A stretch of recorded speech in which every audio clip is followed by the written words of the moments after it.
Universitas Jenderal Ahmad Yani Yogyakarta merupakan lembaga pendidikan di bawah Yayasan KTK E.Psi TNI Angkatan Darat, terbentuk dari penggabungan Stikes dan Stimik Jenderal Ahmad Yani Yogyakarta. Universitas Jenderal Ahmad Yani Yogyakarta bersesanti Aditya Mahatma Daksa, yang bermakna senantiasa menghasilkan lulusan yang pandai dan bijaksana, berjiwa besar, cakap, dan ahli.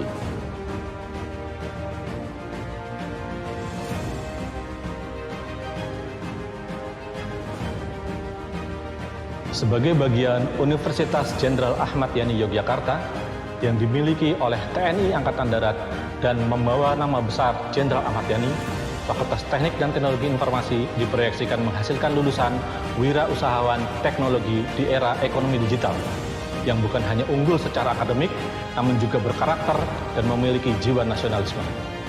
Ditunjang dengan fasilitas yang lengkap sesuai dengan kemajuan teknologi, kurikulum yang selalu up to date, dan dosen pengampu yang berkualitas, Fakultas Teknik dan Teknologi Informasi Universitas Jenderal Ahmad Yani Yogyakarta berkomitmen mempersiapkan para Ahmad Yani muda di era ekonomi digital.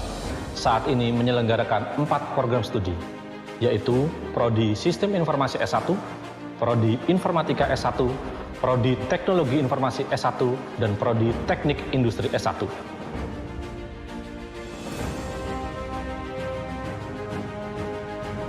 Fakultas Kesehatan Universitas Jenderal Ahmad Yani Yogyakarta saat ini menyelenggarakan 8 program studi, yakni Program Studi Pendidikan Profesi Nurse, Prodi Pendidikan Prosesi Bidan, Prodi Keperawatan S1, Prodi Kebidanan S1, Prodi Farmasi S1, Prodi Kebidanan D3, Prodi Rekam Medis dan Informasi Kesehatan D3, serta Prodi Teknologi Bank Darah D3. Ditunjang dengan fasilitas yang lengkap dan terstandar sesuai dengan kompetensi keahlian, serta semua prodi telah terakreditasi oleh M.Psi. Fakultas Kesehatan Universitas Jenderal Ahmad Yani Yogyakarta siap mendidik dan mempersiapkan para Ahmad Yani muda di bidang kesehatan sebagai generasi penerus kejayaan bangsa Indonesia.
Fakultas Ekonomi dan Sosial Universitas Jenderal Ahmad Yani Yogyakarta saat ini menyelenggarakan 4 program studi, yakni Program Studi Manajemen S1, Program Studi Akuntansi S1, Program Studi Hukum S1, dan Program Studi Psikologi S1, yang kesemuanya diarahkan untuk menjawab tuntutan perkembangan era ekonomi digital.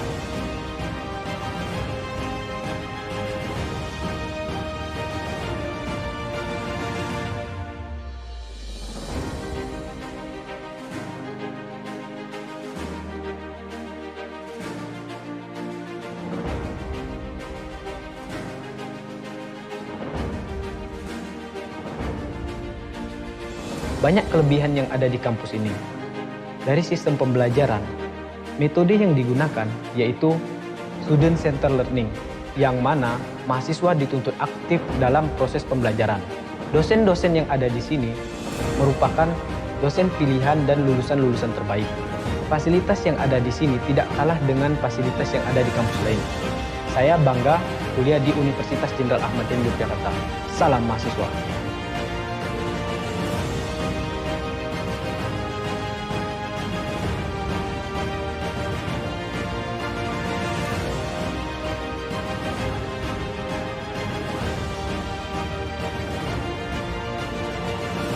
Sebuah kebanggaan bagi kami dapat mendidik dan mempersiapkan para Ahmad Yani muda sebagai generasi penerus kejayaan bangsa Indonesia.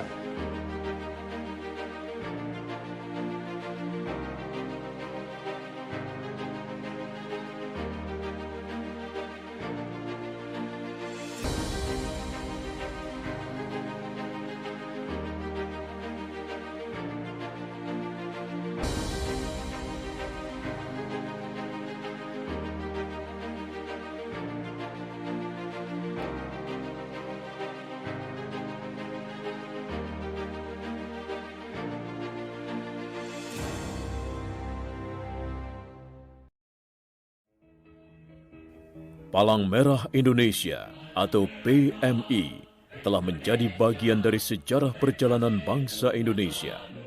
Tepat sebulan setelah kemerdekaan Republik Indonesia, yaitu pada 17 September 1945, PMI terbentuk. Peristiwa bersejarah tersebut hingga saat ini dikenal sebagai Hari PMI dengan Ketua pertama Dr. Andes Muhammad Hatta. Seiring perjalanan waktu, PMI hingga saat ini telah berdiri di 34 provinsi, 474 kabupaten kota, dan 3.404 kecamatan. PMI telah memiliki sekitar 1,5 juta sukarelawan yang siap melakukan pelayanan. Sebagai PMI yang berkarakter, profesional, mandiri, dan dicintai masyarakat, PMI terus berupaya untuk menjadi organisasi kemanusiaan terdepan dalam memberikan layanan berkualitas, seperti diseminasi kepalangmerahan dan penyebarluasan nilai-nilai kemanusiaan, penanggulangan bencana, pembinaan sukarelawan, perjalanan sosial dan kesehatan, serta pengelolaan donor darah.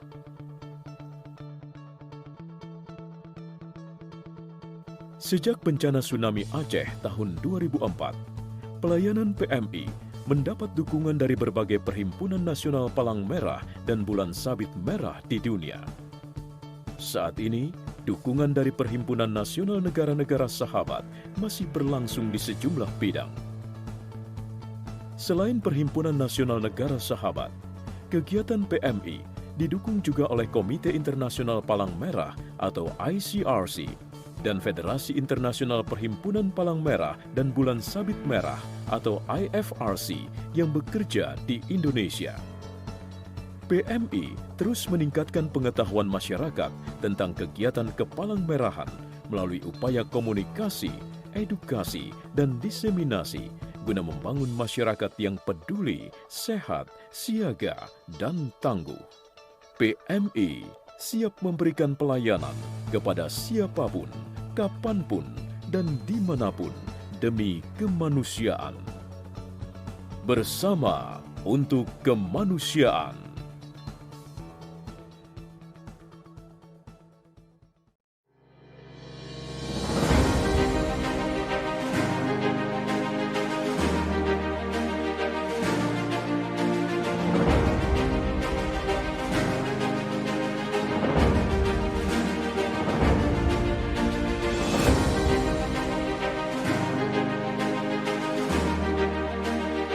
Universitas Jenderal Ahmad Yani Yogyakarta merupakan lembaga pendidikan di bawah Yayasan KTK-E.K.Paksi TNI Angkatan Darat, terbentuk dari penggabungan S.Psi dan S.Psi Jenderal Ahmad Yani Yogyakarta.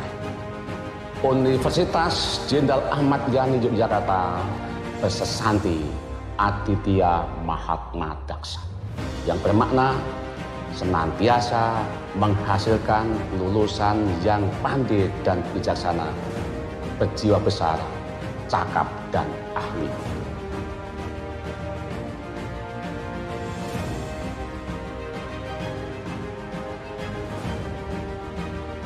Sebagai bagian Universitas Jenderal Ahmad Yani Yogyakarta yang dimiliki oleh TNI Angkatan Darat dan membawa nama besar Jenderal Ahmad Yani, Fakultas Teknik dan Teknologi Informasi diproyeksikan menghasilkan lulusan wirausahawan teknologi di era ekonomi digital yang bukan hanya unggul secara akademik, namun juga berkarakter dan memiliki jiwa nasionalisme. Ditunjang dengan fasilitas yang lengkap sesuai dengan kemajuan teknologi, kurikulum yang selalu up to date, dan dosen pengampu yang berkualitas, Fakultas Teknik dan Teknologi Informasi Universitas Jenderal Ahmad Yani Yogyakarta berkomitmen mempersiapkan para Ahmad Yani muda di era ekonomi digital.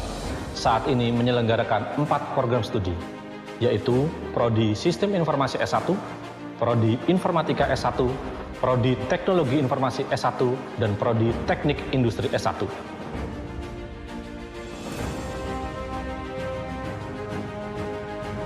Fakultas Kesehatan Universitas Jenderal Ahmad Yani Yogyakarta saat ini menyelenggarakan 8 program studi, yakni program studi pendidikan profesi nurse, prodi pendidikan prosesi bidan, prodi keperawatan S1, prodi kebidanan S1, prodi farmasi S1, prodi kebidanan D3, prodi rekam medis dan informasi kesehatan D3, serta prodi teknologi bank darah D3. Ditunjang dengan fasilitas yang lengkap dan terstandar sesuai dengan kompetensi keahlian, serta semua prodi telah terakreditasi oleh M.Psi. Fakultas Kesehatan Universitas Jenderal Ahmad Yani Yogyakarta siap mendidik dan mempersiapkan para Ahmad Yani muda di bidang kesehatan sebagai generasi penerus kejayaan bangsa Indonesia.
Fakultas Ekonomi dan Sosial Universitas Jenderal Ahmad Yani Yogyakarta saat ini menyelenggarakan 4 program studi, yakni program studi manajemen S1, program studi akuntansi S1, program studi hukum S1, dan program studi psikologi S1, yang kesemuanya diarahkan untuk menjawab tuntutan perkembangan era ekonomi digital.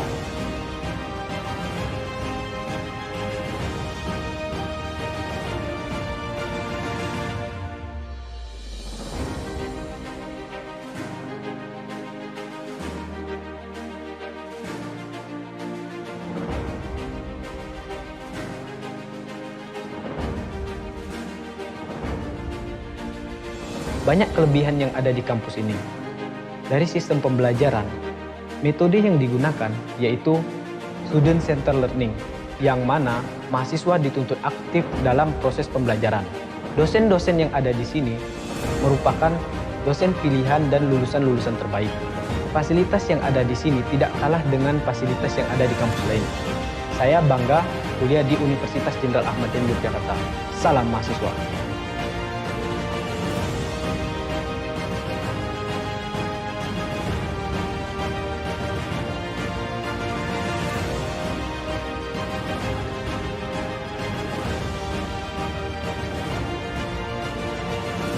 sebuah kebanggaan bagi kami dapat mendidik dan mempersiapkan para Ahmad Yani muda sebagai generasi penerus kejayaan bangsa Indonesia.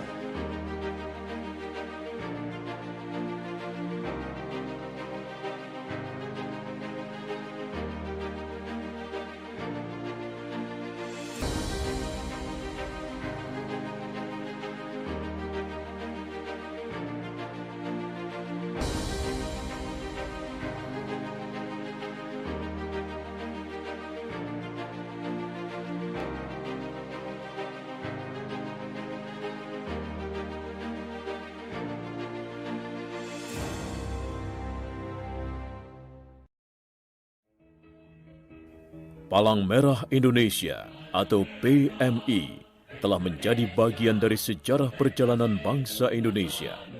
Tepat sebulan setelah kemerdekaan Republik Indonesia, yaitu pada 17 September 1945, PMI terbentuk. Peristiwa bersejarah tersebut hingga saat ini dikenal sebagai Hari PMI dengan ketua pertama Dr. Andes Muhammad Hatta. Seiring perjalanan waktu, PMI hingga saat ini telah berdiri di 34 provinsi, 474 kabupaten kota, dan 3.404 kecamatan. PMI telah memiliki sekitar 1,5 juta sukarelawan yang siap melakukan pelayanan. Sebagai PMI yang berkarakter, profesional, mandiri, dan dicintai masyarakat, PMI terus berupaya untuk menjadi organisasi kemanusiaan terdepan dalam memberikan layanan berkualitas, seperti diseminasi kepalangmerahan dan penyebarluasan nilai-nilai kemanusiaan, penanggulangan bencana, pembinaan sukarelawan, perjalanan sosial dan kesehatan, serta pengelolaan donor darah.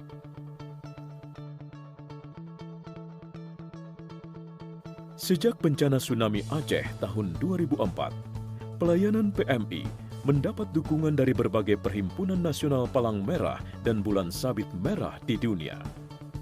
Saat ini, dukungan dari Perhimpunan Nasional Negara-Negara Sahabat masih berlangsung di sejumlah bidang. Selain Perhimpunan Nasional Negara Sahabat, kegiatan PMI didukung juga oleh Komite Internasional Palang Merah atau IFRC dan Federasi Internasional Perhimpunan Palang Merah dan Bulan Sabit Merah atau IFRC yang bekerja di Indonesia.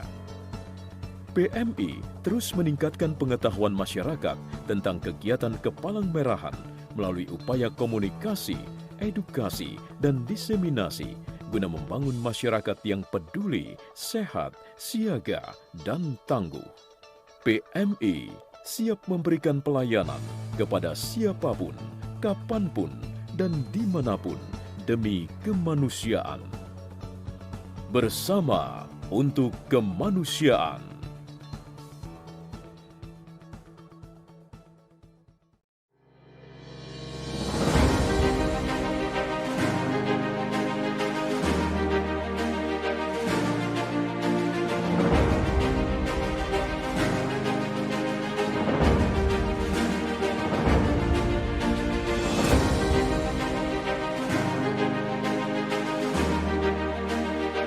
Universitas Jenderal Ahmad Yani Yogyakarta merupakan lembaga pendidikan di bawah Yayasan KTK-E.K.Paksi TNI Angkatan Darat, terbentuk dari penggabungan Stikes dan Stimik Jenderal Ahmad Yani Yogyakarta.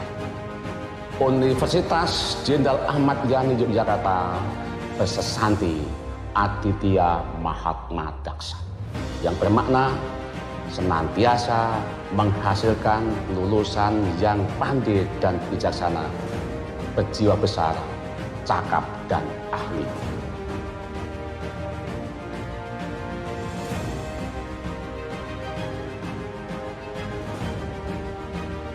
Sebagai bagian Universitas Jenderal Ahmad Yani Yogyakarta yang dimiliki oleh TNI Angkatan Darat dan membawa nama besar Jenderal Ahmad Yani, Fakultas Teknik dan Teknologi Informasi diproyeksikan menghasilkan lulusan wirausahawan teknologi di era ekonomi digital yang bukan hanya unggul secara akademik, namun juga berkarakter dan memiliki jiwa nasionalisme. Ditunjang dengan fasilitas yang lengkap, sesuai dengan kemajuan teknologi, kurikulum yang selalu up to date, dan dosen pengampu yang berkualitas, Fakultas Teknik dan Teknologi Informasi Universitas Jenderal Ahmad Yani Yogyakarta berkomitmen mempersiapkan para Ahmad Yani muda di era ekonomi digital. Saat ini menyelenggarakan 4 program studi, yaitu Prodi Sistem Informasi S1, Prodi Informatika S1, Prodi Teknologi Informasi S1, dan Prodi Teknik Industri S1.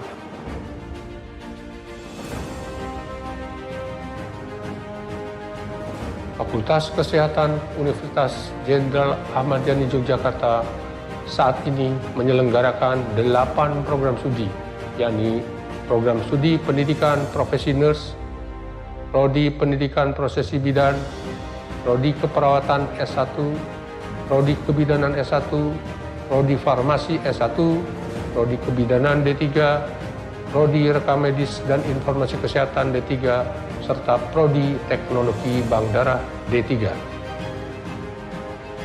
Ditunjang dengan fasilitas yang lengkap dan terstandar sesuai dengan kompetensi keahlian, serta semua prodi telah terakreditasi oleh M.Psi. Fakultas Kesehatan Universitas Jenderal Ahmad Yani Yogyakarta siap mendidik dan mempersiapkan para Ahmad Yani muda di bidang kesehatan sebagai generasi penerus kejayaan bangsa Indonesia.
Fakultas Ekonomi dan Sosial Universitas Jenderal Ahmad Yani Yogyakarta saat ini menyelenggarakan 4 program studi, yakni Program Studi Manajemen S1, Program Studi Akuntansi S1, Program Studi Hukum S1, dan Program Studi Psikologi S1, yang kesemuanya diarahkan untuk menjawab tuntutan perkembangan era ekonomi digital.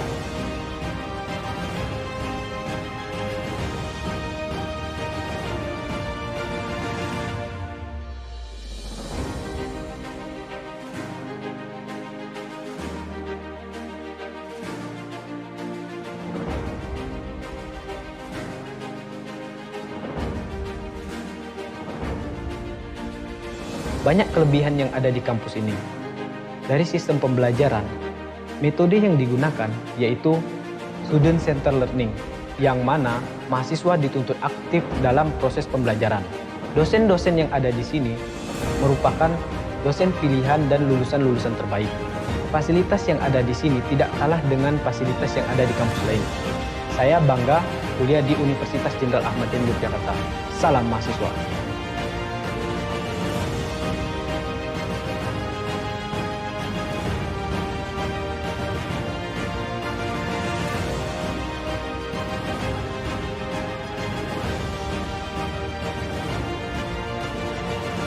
Sebuah kebanggaan bagi kami dapat mendidik dan mempersiapkan para Ahmad Yani muda sebagai generasi penerus kejayaan bangsa Indonesia.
today? I hope so. I hope so. Ramai kat situ. Ya. Semua kenal Asma. Thank you, thank you. Ya. Saya masih ingat kali jumpa kita kat Yogyakarta masa tu. Dan yes, thank you, and hopefully we have a good time to meet again face to face or directly, and we wish this pandemic is over sooner. Okay, so how about the school activities over there, Mr. Murugan?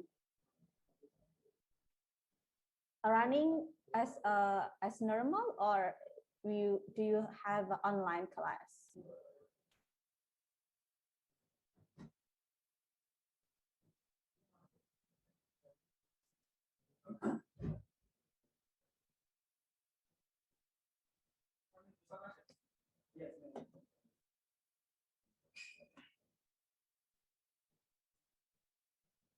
Okay.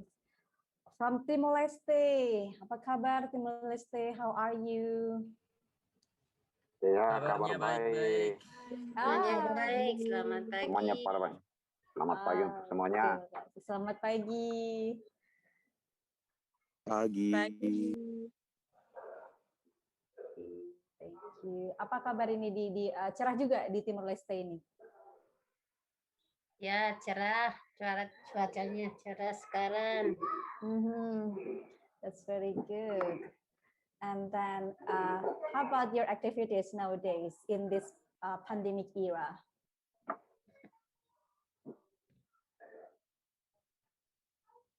Is it running well? Yeah. I'm so glad to hear that.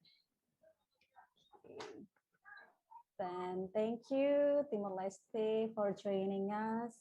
Then, yeah, enjoy the agenda of us today. Then we have Laos. Laos, hello. Laos, check 1, 2, 3. 1, 2, 3. 1, 2, 3. Lao, where are you? Can you hear me? If you can hear my voice, please say hi to us. Laos. From Laos.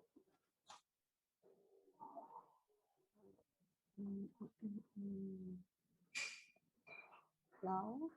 And then from Thailand, I recall again Thailand. Thai participant, I still can hear your voice. Nah ya.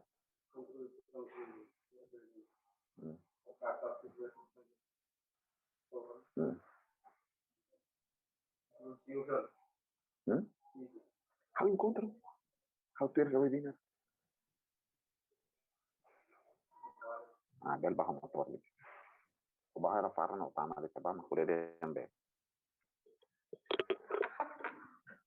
Thai participant. Sawadika. Allora fa il risultato bene, così bene. Hopefully you are in a good condition as well. So we can run it smoothly, happily. Dokumenternya, kok orang sih ada, nenek pasti ada, nega.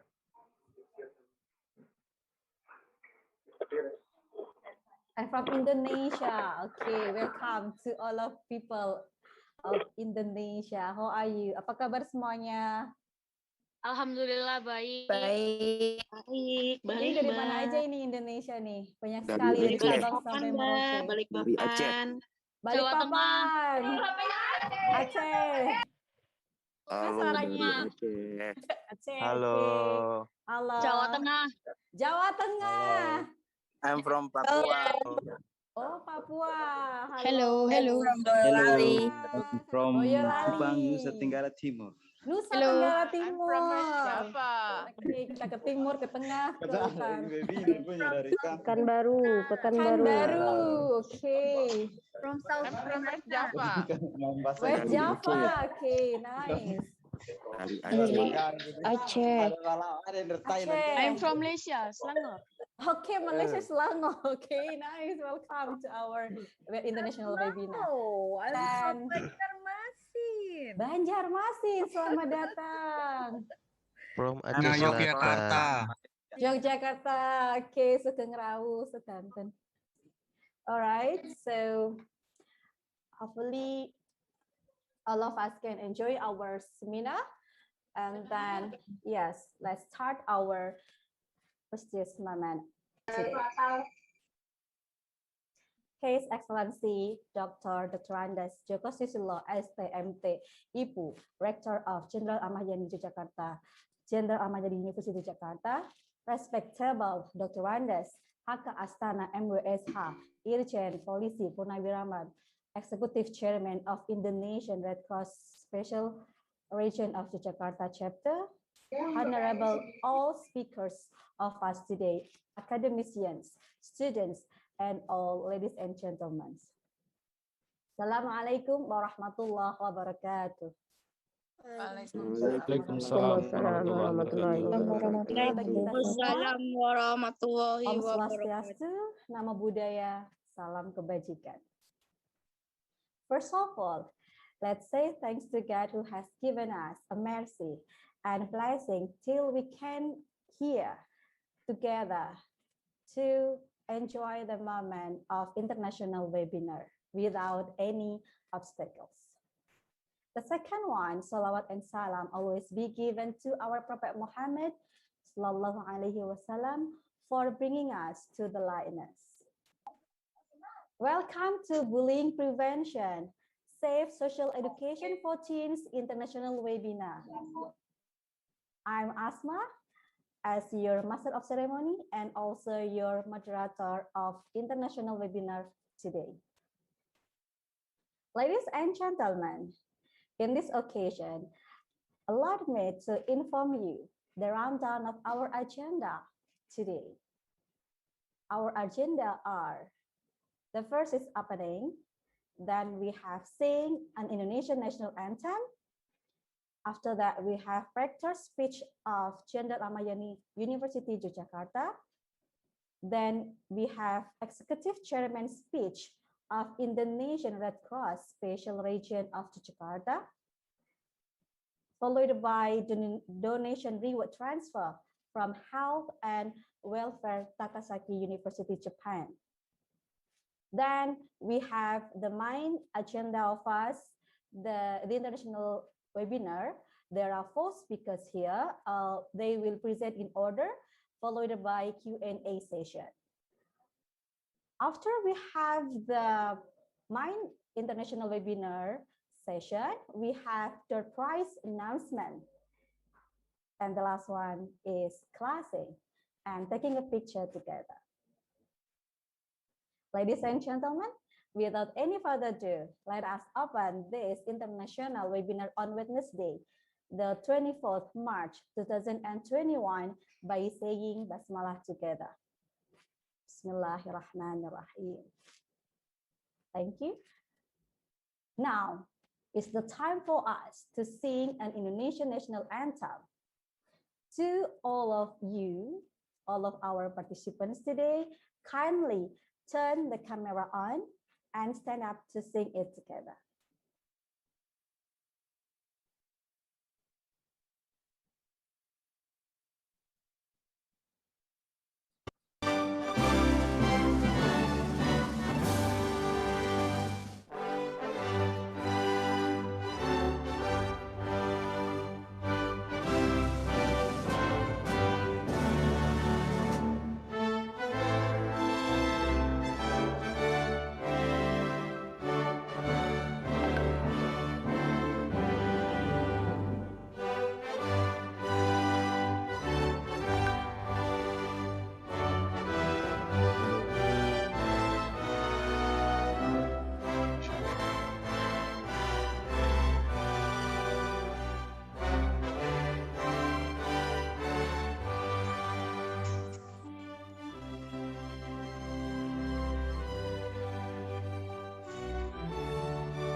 Thank you.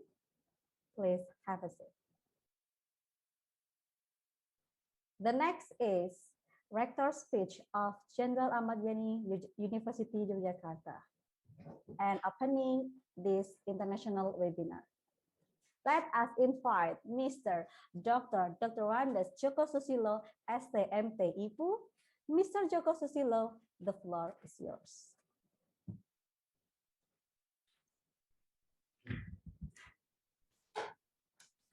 Assalamualaikum warahmatullahi wabarakatuh. Good Waalaikumsalam. afternoon, ladies and gentlemen.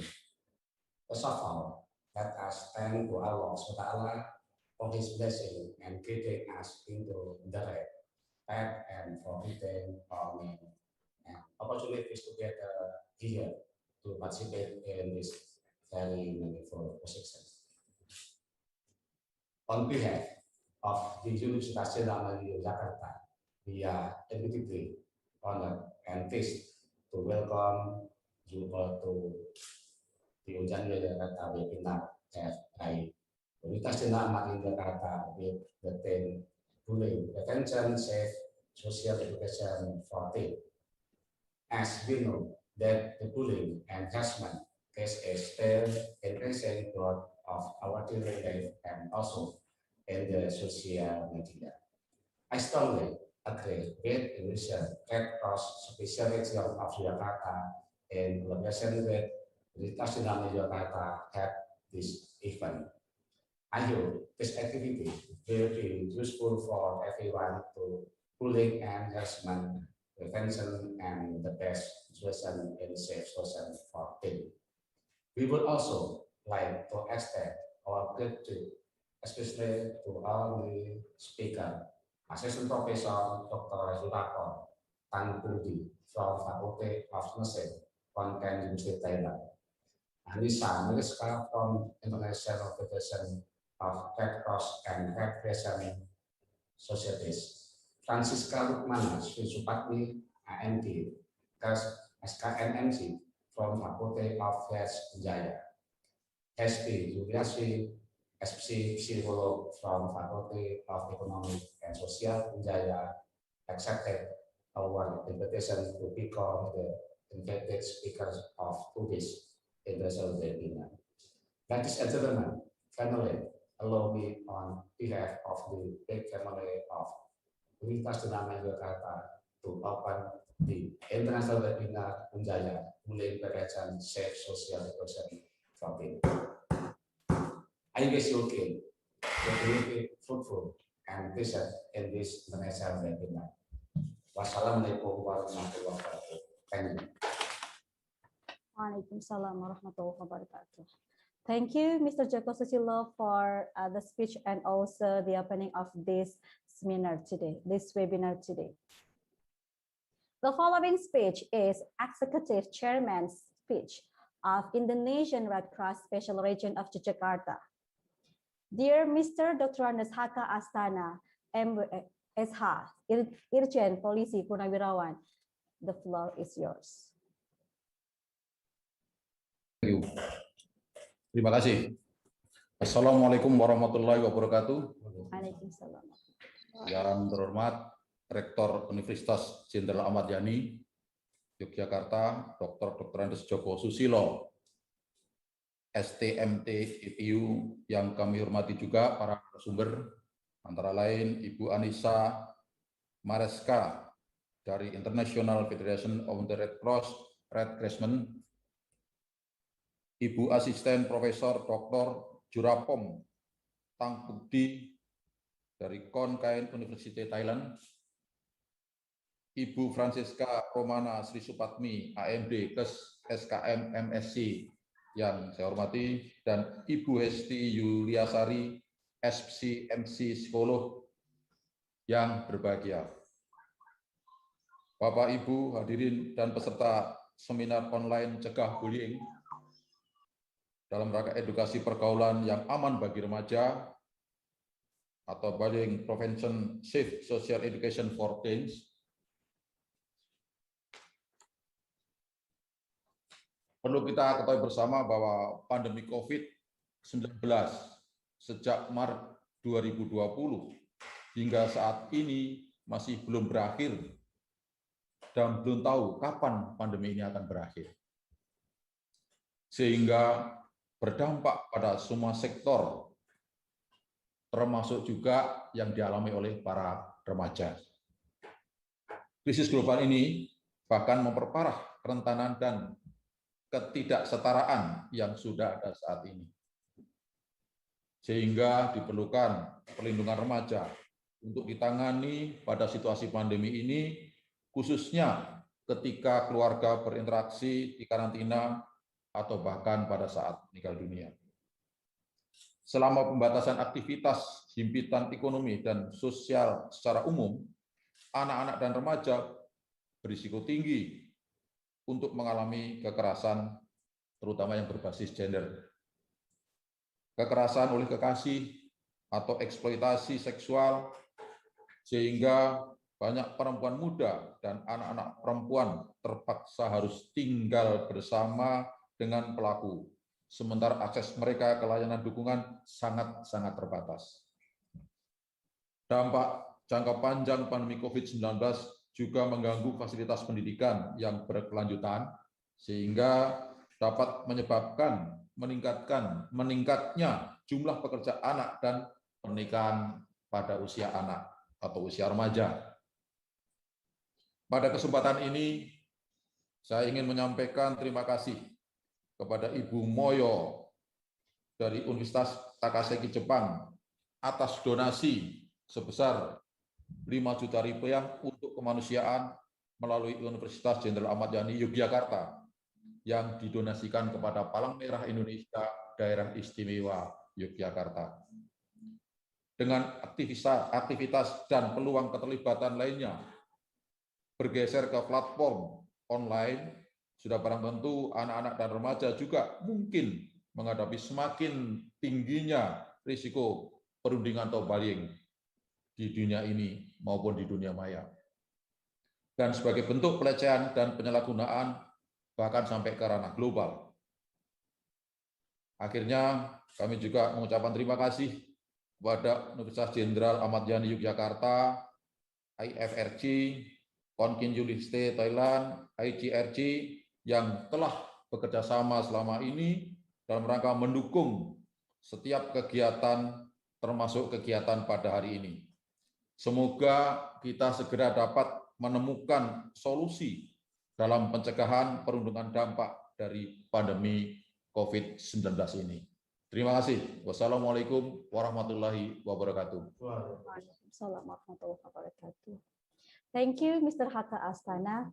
Hopefully, this pandemic also can be clear soon. Amin. Afterward, we have donation reward transfer from Health and Welfare Takasaki University, Japan. Let us invite Mr. Haka Astana from Indonesian Red Cross Special Region of Yogyakarta, Mr. Joko Susilo from Yogyakarta, Jenderal Ahmad Yani University, and Mrs. Mayori from Takasaki University, Japan.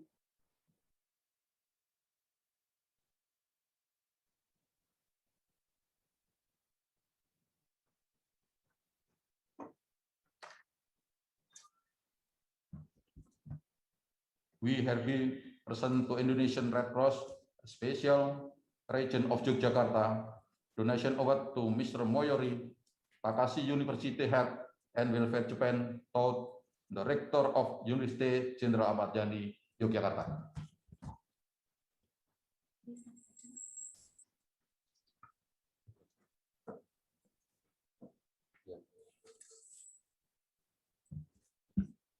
We highly accept and we thank you very much for appreciation that has been given by the Indonesian Red Cross Special Region of Yogyakarta to Mrs. Mayori Takasaki University Health and Welfare Japan, and we present this award certificate to Mrs. Mayori.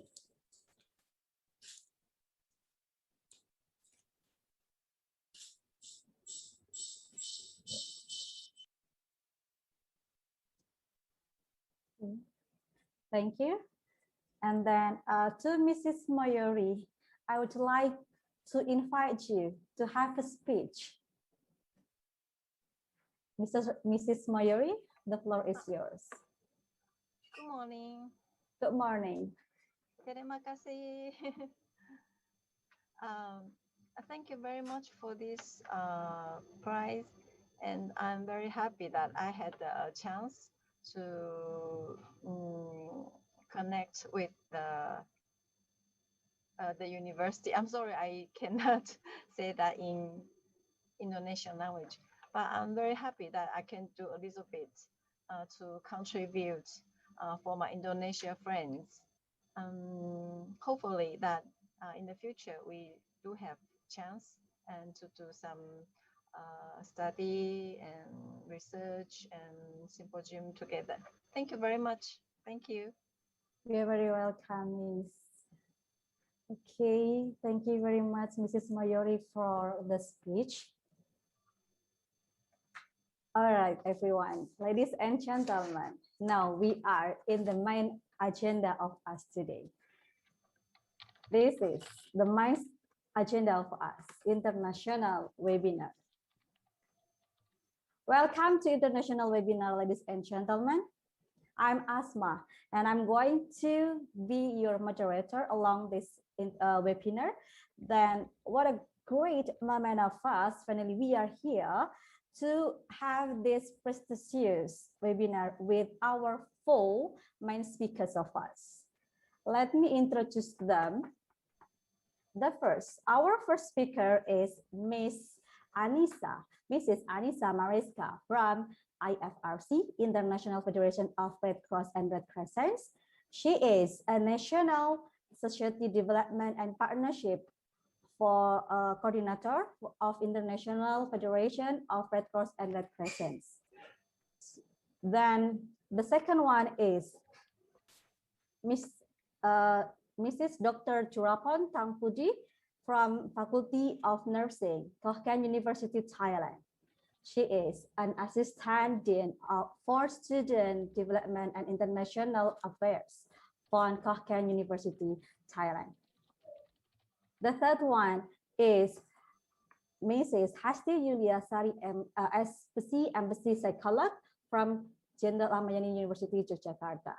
She is a lecturer of Psychology Department of Jenderal Yani, Yogyakarta. Then the last one is Mrs. Fransisca Romana Supadmi, A.Md.Kes, M.Sc from Jenderal Yani University, Yogyakarta. She is also a lecturer and also head of Bank Blade Technology Department of Yogyakarta, Jenderal Yani University. Well, everyone, without any further ado, please welcome our first speaker, Mrs. Annisa Marezqa from IFRC. Good morning, everyone. Hopefully you can hear my voice clearly. Thank you, Asma, for the opportunities. And of course, thank you for the University of Yani for having us, the Federation, to share a little bit what we do within the Red Cross and Red Crescent movement on creating safer environments, in particular to handle issues such as bullying, harassment, and the other violent shapes. So let me try to share my screen a little. If I'm not able to do this, I would like to ask the committee to help me with that. Hold on.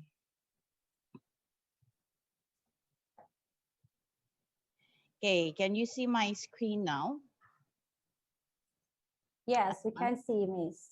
All right. So for the purpose of this conversation today, following the theme, I would like to share what the International Red Cross and Red Crescent movement do on creating safe environment and what does it mean for us by creating safe environment. But before going to that particular session, particular topics, I would like to share that I will talk a little bit background of who we are and what are our fundamental principles and what is our global strategy, the IFRC strategy 2030, as well as how we within the Federation applies our code of conduct. And of course, one of the initiative from our members, which is the Creating Safe Environment, which the Indonesian Red Cross as well, or the PMI, implement in their programming. Okay, so I think, well, some of you might already know what the International Red Cross and Red Crescent movement is, because I see that there are numbers of representatives from the PMI and from other Red Cross as well, but I also see there are external parties as well participating. So in this opportunity, I would like to share that the International Red Cross and Red Crescent movement is actually a huge network of humanitarian workers around the globe. We consist of three major components, which is the ICRC. Some of you might heard of ICRC, International Committee of the Red Cross, which mandates stem from the Geneva Convention 1949. Their role is to promote the international humanitarian law, or the law that regulates the way and methods of war, as well as to provide assistance for people or victims of war and conflict. The 990 international societies is the biggest network of this movement. So we have 190 international societies around the globe. Indonesia has Indonesian Red Cross, for example. Vanuatu has Vanuatu Red Cross. Malaysia has Malaysian Red Crescent. So we exist in 192 countries. The mandate of national societies coming from their legal basis in country, also as well as the global agenda of Red Cross and Red Crescent movement. So, for example, in Indonesia, PMI is very well known for their blood donation activities. However, there are a range of activities actually conducted by the national societies, ranging from providing social services, psychosocial services, restoring family links, providing assistance during emergencies, development of their capacity in terms of providing the services, protection issues, protection, gender and inclusion, SGBV, and a very variety of activities. So they are the largest network. They are the largest implementations carrier of our activities.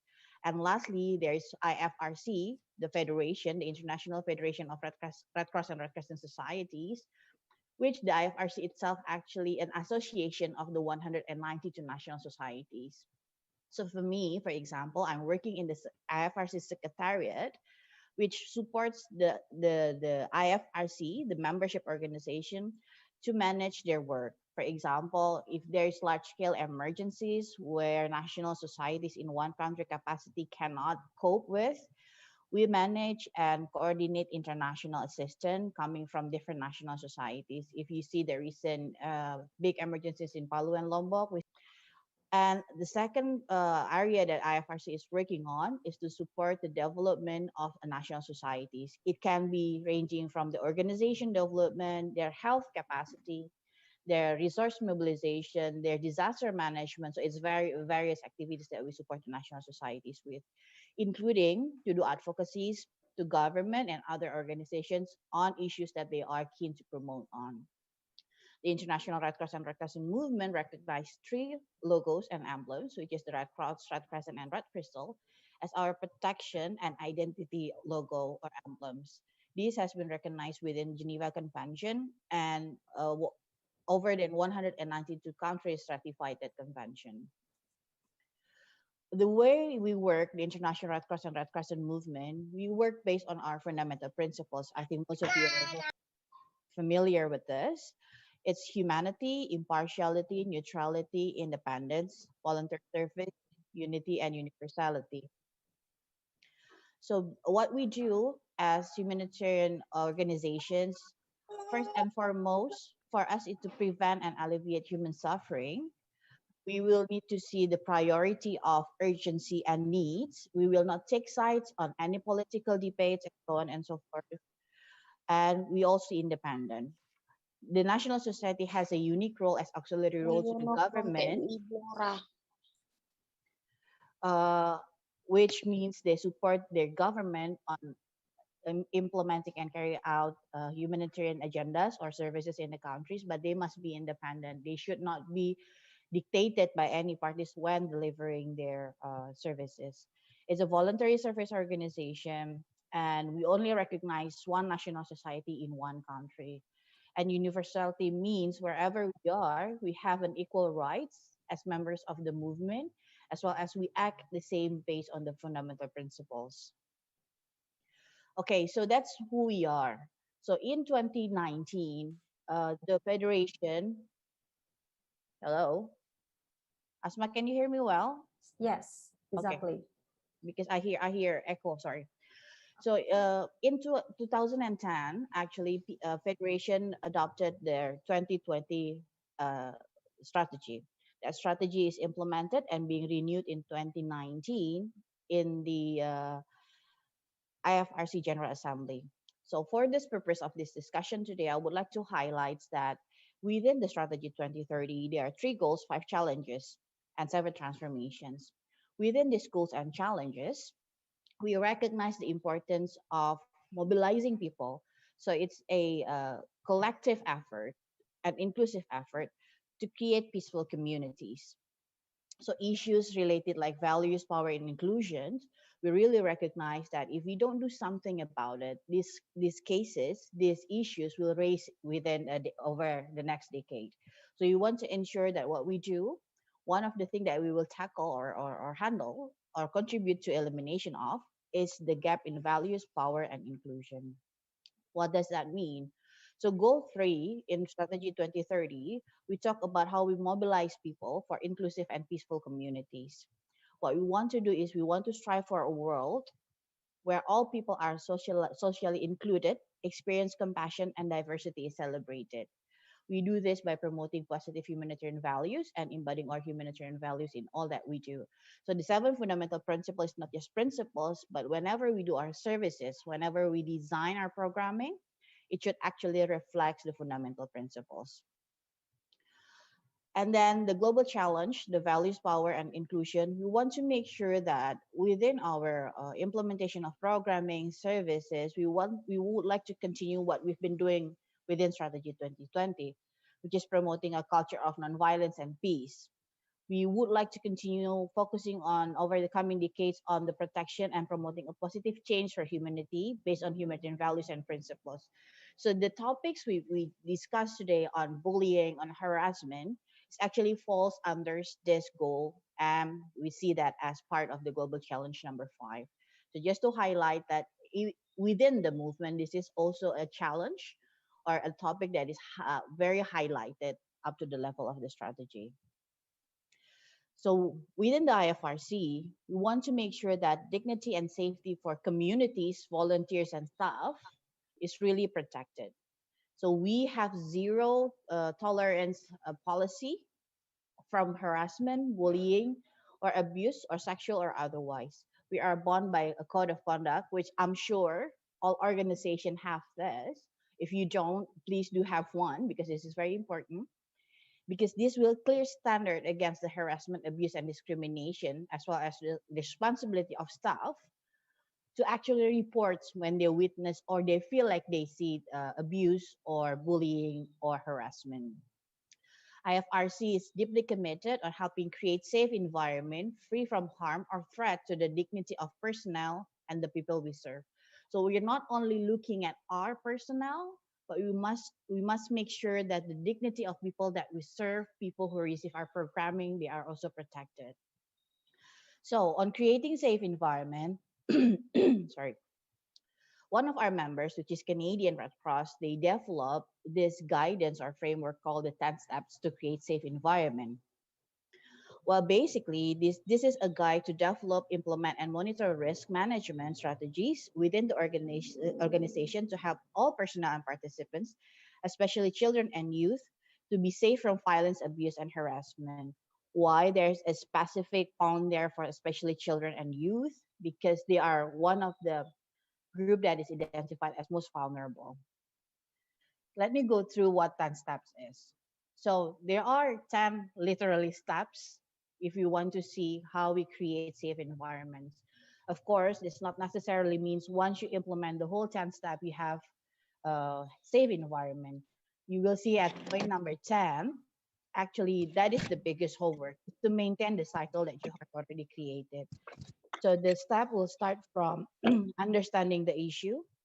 The second is to recognize the vulnerability and resilience of children and youth. Third is to define protection instruments. Fourth is to create a prevention team. Five is to complement risk assessment. Six, develop policies and procedures. Seven, to educate adults, youth, and children. Sorry. Eight is to respond to disclosures of violence, abuse, bullying, and harassment. 9 meets the challenges, and 10 to maintain the safe environments. I will go through the steps one by one. So point one, understand the issues. Well, basically we can see that violence can and will touch everyone if there's no prevention. As the weakest, least powerful members of the societies, children can, or women in such an context, can be the most vulnerable to all forms of violence, be that physical, sexual, or emotional. Violence against children can occur in any settings, even at homes. Since we work on the work from home models, I think you have heard the numbers of domestic violence are increasing. So home, where it should be the most safest place, can also be a place of risk for safety of children and vulnerable group. It can be exist in schools, institution, workplace, and communities. And not to forget, when there's emergency situation and there's people who lives in shelter, there's also high risk of violence. Although the problem of violence against children is complex, we believe as the Red Cross this is something that we can be stopped. However, this requires collective effort. Prevention is for everyone. It is possible for children, families, organizations, and communities. So I would like to talk a little bit about what is violence within this guidance. So we see there are several kind of violence. You know, there's maltreatments, there's abuse, and so on and so forth. We can see there are violence within family. It's any action basically in family that causes physical, sexual, or emotional harm to another person in the family. There's physical abuse. It's when a person in a position of power or trust deliberately hurts somebody else. And there's neglect. It's a chronic intention to basic necessities of life, such as clothing, education, food, shelter, and so on and so forth. And there's also sexual abuse when young or less powerful person is used by older or more powerful child. Don't get wrong. I mean, like sexual abuse can also be a power game. You know, as person who I would say in power, bringing the assistance, we are in the we are in the higher power. So be a bit careful when, as a Red Cross, when we deliver the service, do not abuse that power. So it because it can be a very, very, very thin line between abusing and providing assistance. And for us, harassment is behavior that is insulting, intimidating, humiliating, malicious, degrading, or offensive, and is discriminatory based on federal and provincial human rights regulation. Bullying for us is a hurtful and harmful behaviors. It can be between children under age of 12, but it could also at the young adult, even at the old adult level.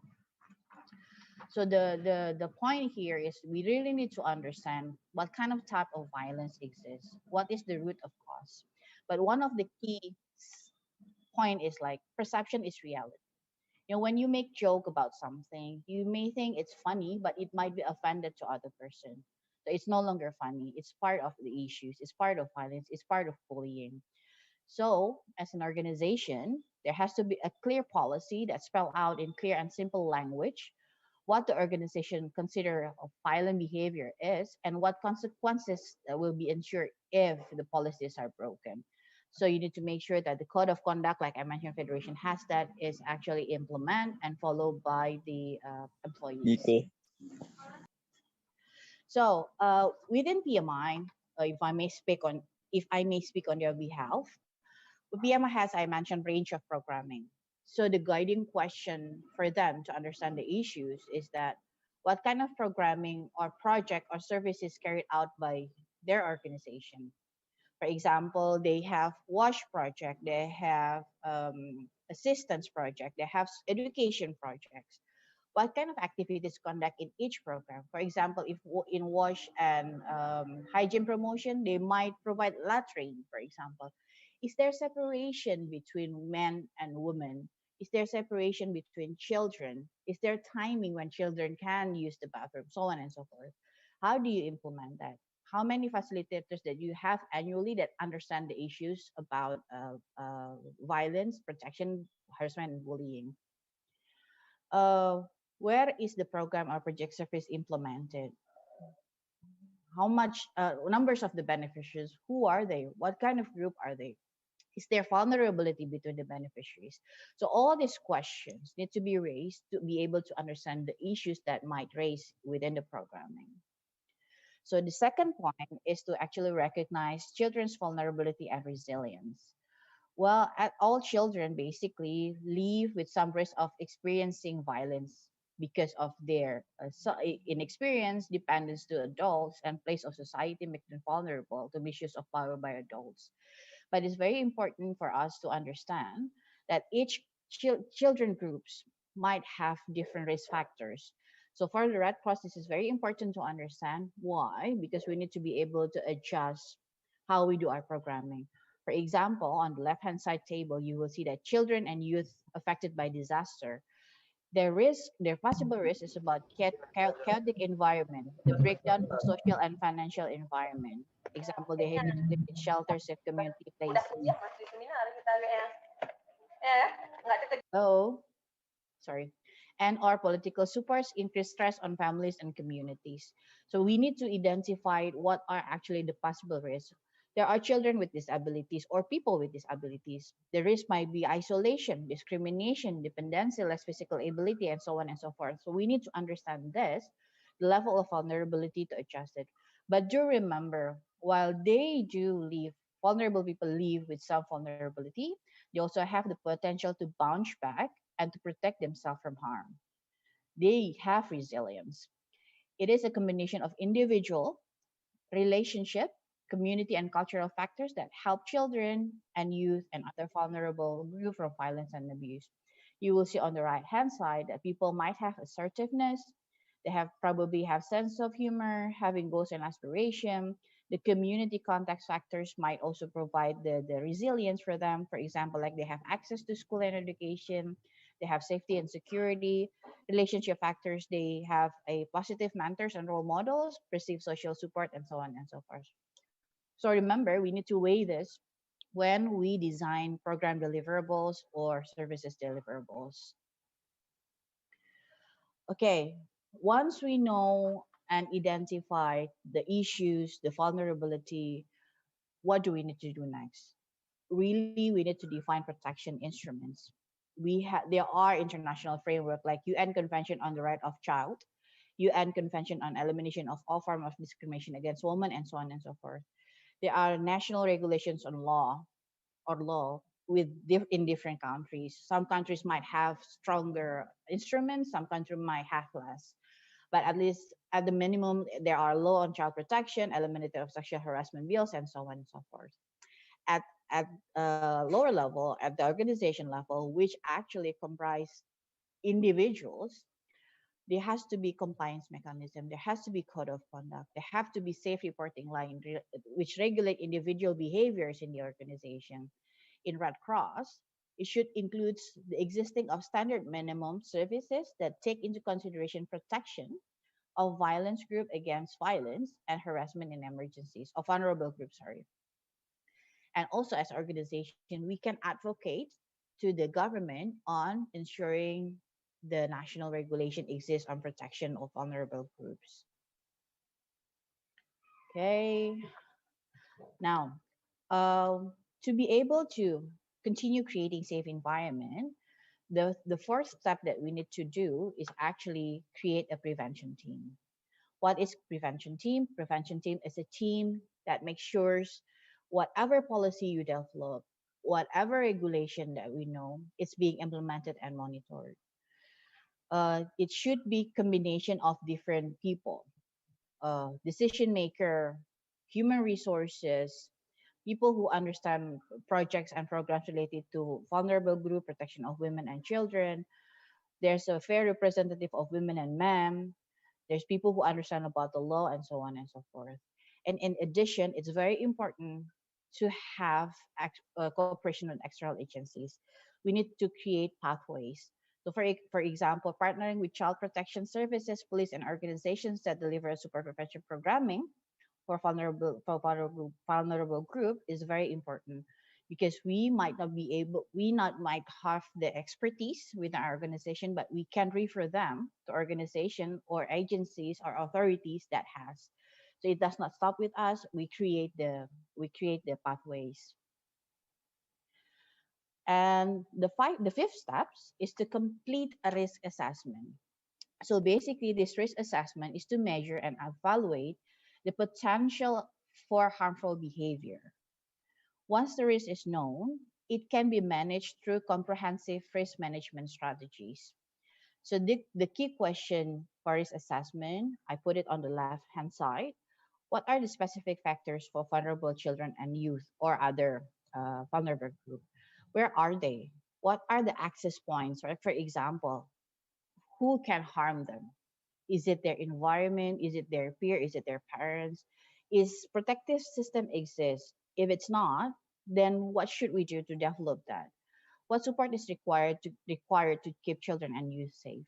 So that those are the key questions. However, this guide provide you with risk of management checklist, the question to help create safe environments. It's quite a long list, but it provide you informations on assessment on how you do your next steps, which is to develop policies and procedures.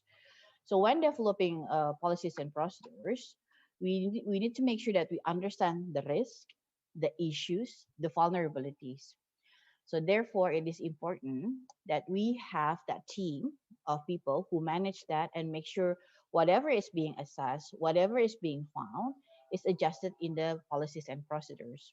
So when we talk about development of policies and procedures as well as the implementation of it, there are 5 areas that we need to develop regulation on. Areas related to personnel, promises and technologies, participants, parents and visitors, and partners.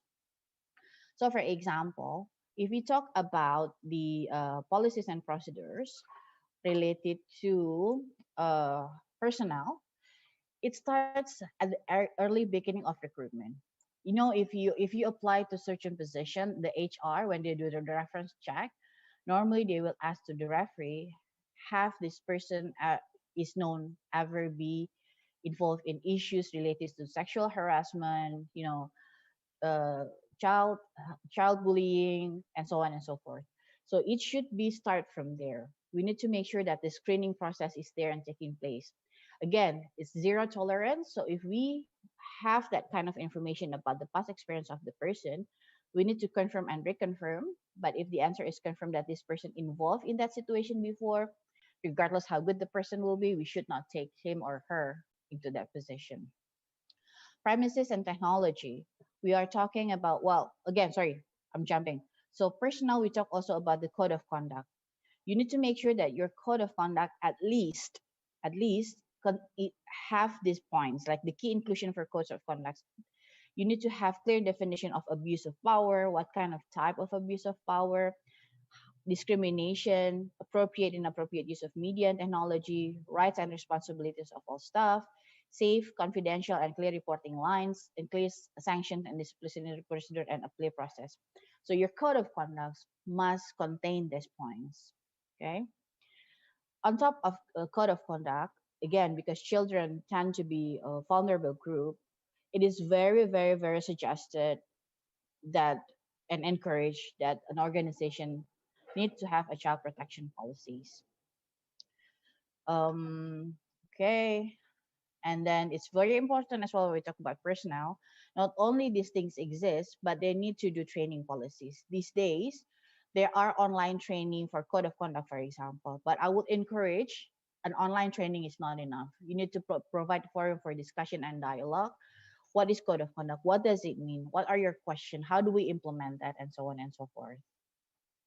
And there's also in some organization, uh, visible adult leadership policies. What does that mean? It means it's a set of regulation that regulates how, if you have program that has relation with children engagement, you need to have regulation as contact between personnel, staff, or volunteers and children and youth should be visible to others. It should be visible. If there is a private conversation that needs to take place, make sure the following. Invite other person. It can be a person who the children believe or trust, or move out from hearing of others, but make sure you remain visible. So make sure that there's always two people supporting the children or working together with the children.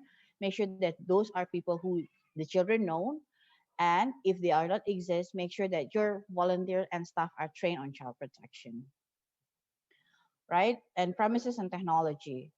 It's very important in organization that has program related to, I don't know, like school, for example, education. When you have boarding school, there is regulation related to who has access to children and youth under what circumstances. So it's clear.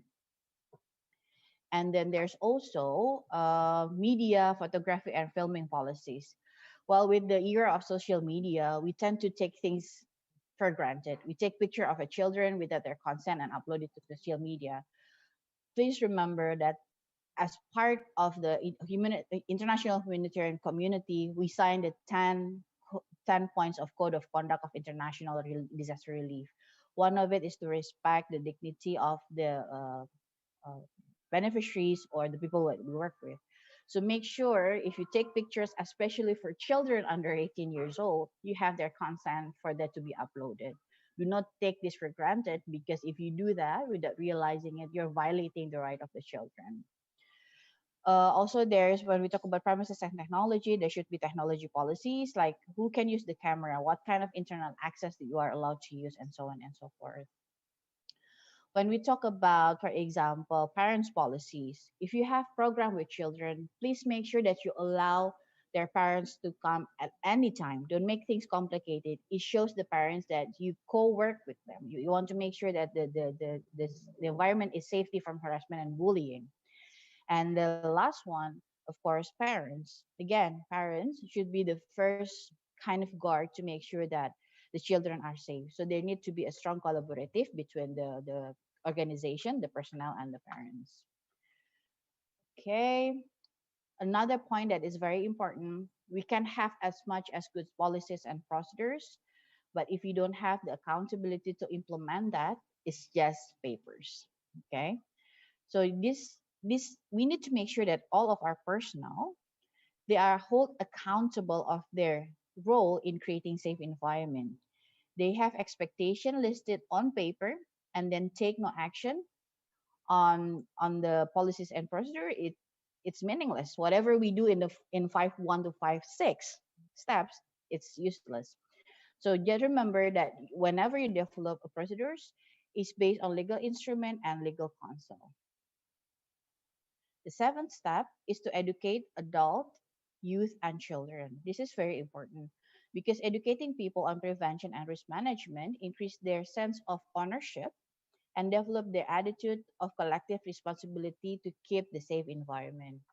So I'm giving you an example. Educating children and youth. There are several areas that you can help children and youth to understand.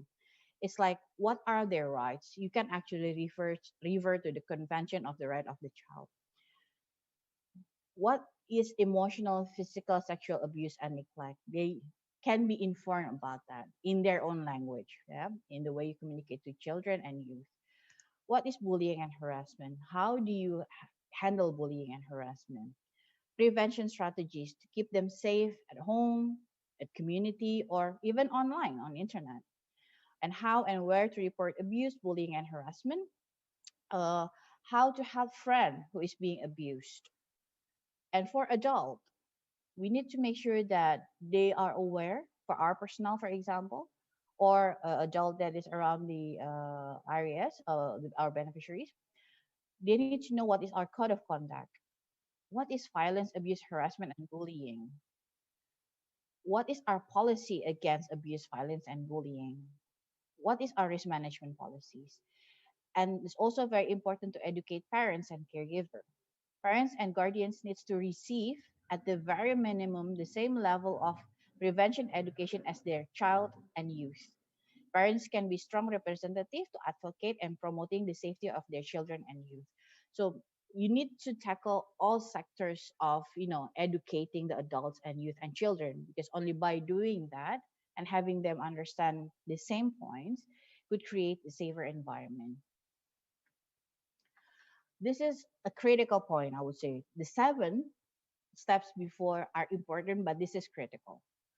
We want to make sure that if there are ever disclosure of abuse, bullying, and harassment, it should be responded by organization.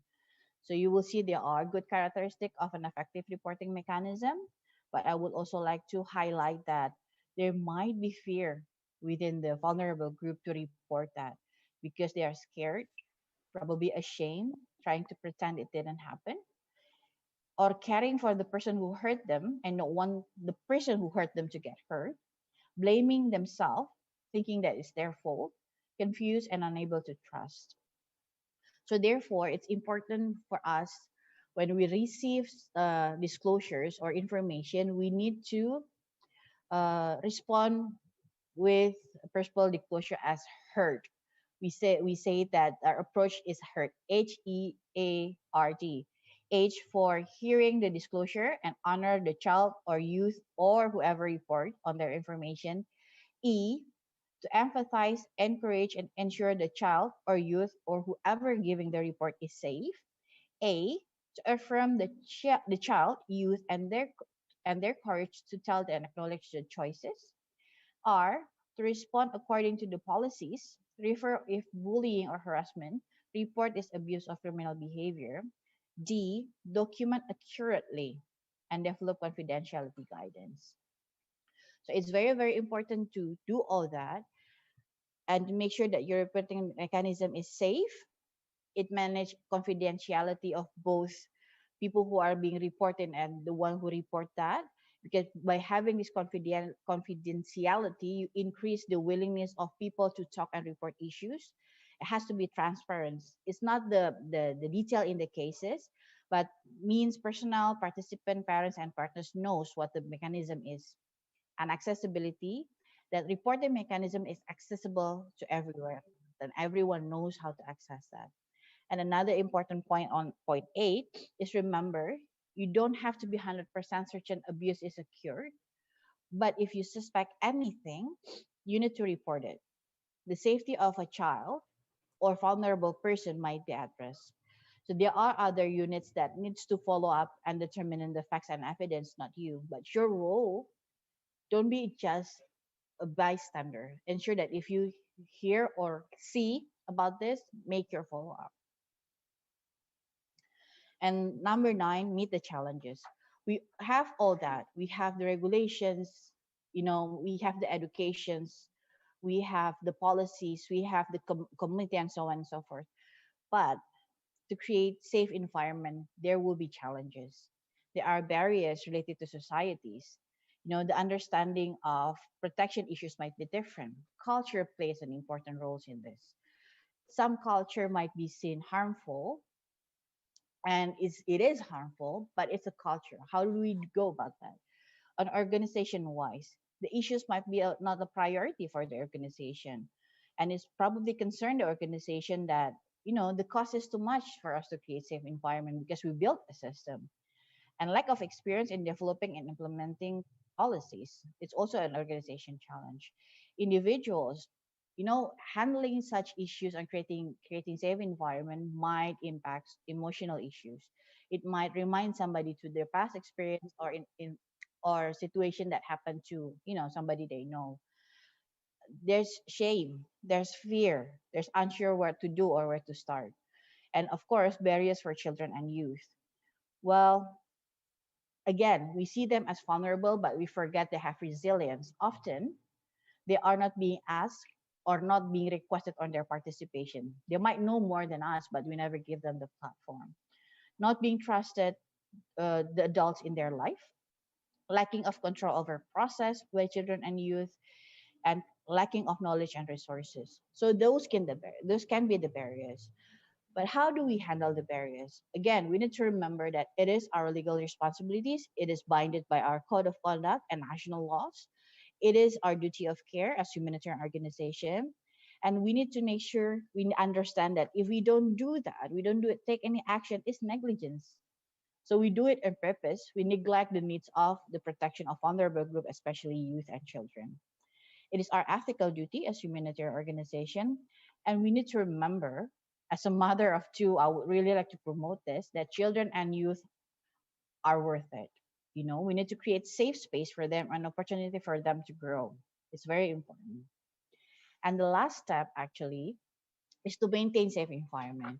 It seems the slide seems a bit more humble compared to the other slides, but for me, this is the most difficult part. You know, when you done the 9 step, all that 9 step, but then this is the key to make sure that you have consistent implementation of the regulation.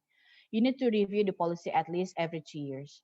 Make sure you use evidence base to review the policy, and then develop and implement best practices. You need to make sure that you have recorded, you can involve children and youth, you can evaluate progress, review and benchmarking, and so on and so forth. Be a safe organization. Be that for your staff, your personnel, your volunteer, and of course your beneficiaries. And then you need to monitor support personnel and programs. And then you need to monitor the risk, just not only to the organization but to personnel working in the field. And then what is very important, to continue building internal capacity and culture of safe environment, and be the promoter of that, and make safe environment a priority. So lastly, I think we who are sitting in a higher power, quote unquote, if I can say that way, we need to promote, we need to use our power in a positive way. So my last message is actually from the UN World Report on Violence Against Children. There can be no compromise in challenging violence against children. Do as little or as much as you can as individual or as organization. Children's uniqueness, know their potential, their initial fragility and vulnerability, their dependence on adults for their growth and development should not be taken for granted. If anything, it should make an unassailable case for more, not less, investment in prevention and protection from violence. With that, I think that's my last page of presentation. I hope it gives a little bit of a view on how us in the Red Cross try to create safe environment for our staff, personnel, and as well as the vulnerable group. This is not just this is just one of the many steps that we do, many programming that we do on creating that. But I think having this framework shared might support you as well to create your own safe environment. So I think that's that, Mbak Asma. Thank you. You are very welcome. What a great seminar presentation, Ms. Annisa Marezqa. And now we are in the next session. It is about Q&A session. In this Q&A session, we invite you to ask or to deliver your ideas related to the topic of our seminar today, our topic webinar today. Then while waiting for the question for all of your participants, I'd like to inform you that Mrs. Annisa is a professional and then working as a primarily with Red Cross and Red Crescent movement, focusing on partnership management, relationship and coordinating management, project or program management, including planning, monitoring, evaluation, and reporting, organizational development, preparedness and emergency responses, administration management, and compliance, involved in strategy and policy development. She has many experiences in international level and national level also. Then there are some activities that she ever had. The professional experiences of her are in July, like Krishna nowadays, the newest one. She is a National Society Development and Partnership Connect Coordinator in IFRC. Then before, she was a COVID-19 operation manager for COVID-19 operation for Indonesia in March 2020 until June 2020. Besides, she is also a BSE or compiles manager in February 2019 to July 2019 at Yayasan Sayangi Tunas Cilik, partners of Save the Children International. Next, yeah, there are many experiences, and also actually she is the graduate student from Mass Communication Study in University of Indonesia in 2008. Yes, wow, she is very talented, expert, and also full of rich of experiences. Yes, we're still waiting for the questions.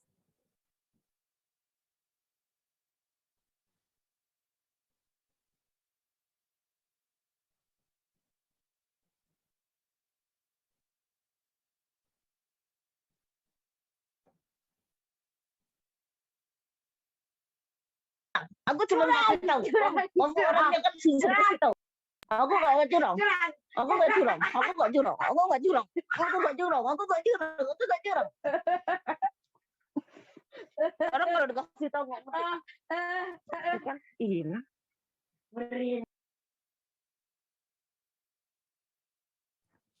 Well, Mrs. Annisa, we have a question from Mas Astrid _ PMI Jambi _ Mbak Annisa. The question is about where or how can we learn more about the ACEs from the IFRC, because I saw a lot of e-learning or e-course conducted by IFRC. There are two. Sorry. Okay, go ahead. Yeah. Maybe I would like to repeat from the first. Yeah. The first question is about how or where can we learn more about the ACEs from the IFRC, because I saw a lot of e-learning or e-course conducted by IFRC. The second one is, are there any special programs or activities in this year from IFRC Indonesia that can we participate in related to this topic, Miss? All right, for the first one, it's easy. You need to access, you just browse on Google, try to see IFRC learning platforms. Well, first, definitely you need to apply for that. It's an open platform for everyone, but you need to apply for subscription. Most of the training, probably 90% of the training are for free. It is for Red Cross community and for other humanitarian community. Well, how to access our programming is actually the way we work. We support the Indonesian Red Cross headquarters on their programming. So if you have interest or you want to know about, how we support our programming, do contact the national headquarters of PMI. Or I think Astrid knows me. I mean, for a while, you can actually contact Federation personnel, and then we can have that discussion with the headquarters. Hope that answer. Is it clear for the questioner, for the person who asked the question? Did you get the point? Yeah, thank you for the answer. Okay. Then we have the next question. It's quite many, Miss. So here, from one person has 4 questions. Okay, this is from Elva Kirana. Then she asks you about how does peer pressure impact bullying behavior. Then the second one is about what are some strategies to reinforce messages of kindness, acceptance, and inclusion at a young age. The third one is about how does bullying impact students' health. The last one is what should parents do when a team culture of teasing leads to bullying? A team culture of teasing leads to bullying. That's very, quiet. That's a good questions. Those are good very questions. Good question. Actually. Yes. Again, one of the important point from my long presentation, it's a collective effort, right? So it cannot be just one person, because this can be a sensitive issue, especially when you ask about the peer pressure. You know, I have two kids who are at elementary age, so I can clearly relate how peer pressure can impact bullying behavior. One of the things that is very important is, if there are parents in this call, to make sure that your kids have high enough level of confidence and trust so they can actually talk to you if this kind of situation happen. And then how they can face the bullying from their peer, because that happened. Again, how did that impact? It impacts a lot. My daughter is the kind of person who does not like to have enemies. So it's giving her headache, for example, if two groups of her friends are fighting. It's kind of peer pressure, but she's managed to stand tall because she can talk to me. So I guided her through the process. Again, if you, the question is how does impacts bullying behavior, it's totally impacting because you sometimes you feel like your current thing, the FOMO, fear of missing out. If you don't do the same thing, you might be left out. So this is the kind of things that we need to influence to change. Again, this is not only from the peer, but if you see that, again, have the courage to talk to your uh, teachers, to talk to your parents, to talk to whoever can support you on addressing this issue at your peer level. The same for the message, the strategies to reinforce messages of kind acceptance and inclusion at young age. Well, first of all, the Red Cross has the YABC project, Youth as a Behavior Change Agent. So we make sure that youth understand the points, the concepts, the limitation, what they can do as champion to change the behavior. So it requires some trainings, it requires some understanding, but again, you need to be able to have the courage to make the change. Okay. So there's no particular strategies, but to make sure that peer understand they are equally the same with their peer. This is one of the root cause of being bullied. How does bullying impact students' health? In some cases, it may be a severe ones. I mean, like I hate reading the news these days. The number of suicidals, like because of their being bullied, it's increasing to that level. So if you ask impact to the students' health, it's really impacting, especially when the child does not have safe space to protect them. What should parents do when the team culture of teasing leads to bullying? Again, parents should be their safe space. Okay. Unfortunately, it might not be, 100% of the case. As parents, we need to make sure that we talk and communicate to our children, trust them, and listen to them. Remember the HEARD, the HEARD, you can actually implement that at home. Take children as somebody you can trust and do not see them as somebody who's young and vulnerable and not understanding anything. So that's kind of my point. We can talk longer on that, and those are important points, but I think time is quite limited. Yes.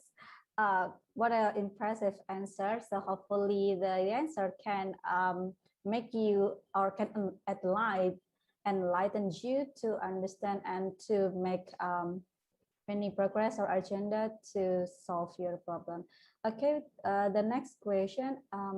It is like Kinda personally, Miss, the way we behave, like from Miko Andila and also from Farhan Raihan, it is about, wait a minute. Oh, this one. Sometimes in our reality, I want to ask you, Mrs. Annisa, how to make our friends who like to bully, but exactly they don't know or they don't realize that they do it as a bully expressions. So how do we remind him or them that it is included in bullying? Well, again, never preach. That's to begin with. Don't give them all the tears, but tell them how you feel. Be brave. Be encouraged to tell them how you feel. Stand for yourself. It's very important. That's why, as I presented, education is important for children. They need to know their rights. They need to know what bullying is. They need to be able to stand for themselves. If that don't work, don't try to solve that by yourself and don't be shy. Do report again to your teacher. Do report to your parents. Jangan pernah takut untuk diklasifikasikan sebagai pengadu gitu ya. That's very important gitu. Because with the peer pressure, often kids are afraid to tell their parents or tell their teachers what happened because they're afraid of what will happen with me if I report that. The perpetrator might do something about it, and he might attack me again. But don't get tired of standing for yourself. You know, if the joke's getting kind of more insulting to you, just tell them this is no longer funny for me and it hurts me. So have that open dialogue. It's not easy, I know. Theoretically, that's what you need to do, but make sure you have that safeguard, your parents and your teachers. Well, is it clear, Mr. Miko Andila and also Farhan Raihan? Actually, for Farhan, he is asking about how to be more appreciated by somebody else. Sometimes he feels like insecure that somebody else thought that he seldom or he often or even usually make a mistake. So like what people look at him, he just like a make mistake. So how to make him to be secure or to be proud to himself. It's about mental issues, I think. Yeah. So I think first of all, you need to appreciate yourself more than seeking of confirmation from others. You know, appreciate what you think is the best quality of you and work on that. And one thing that I always re-emphasize to everybody, make mistakes. You guys are young. I made gazillion of mistakes in my years, but learn from that, raise from there, you know?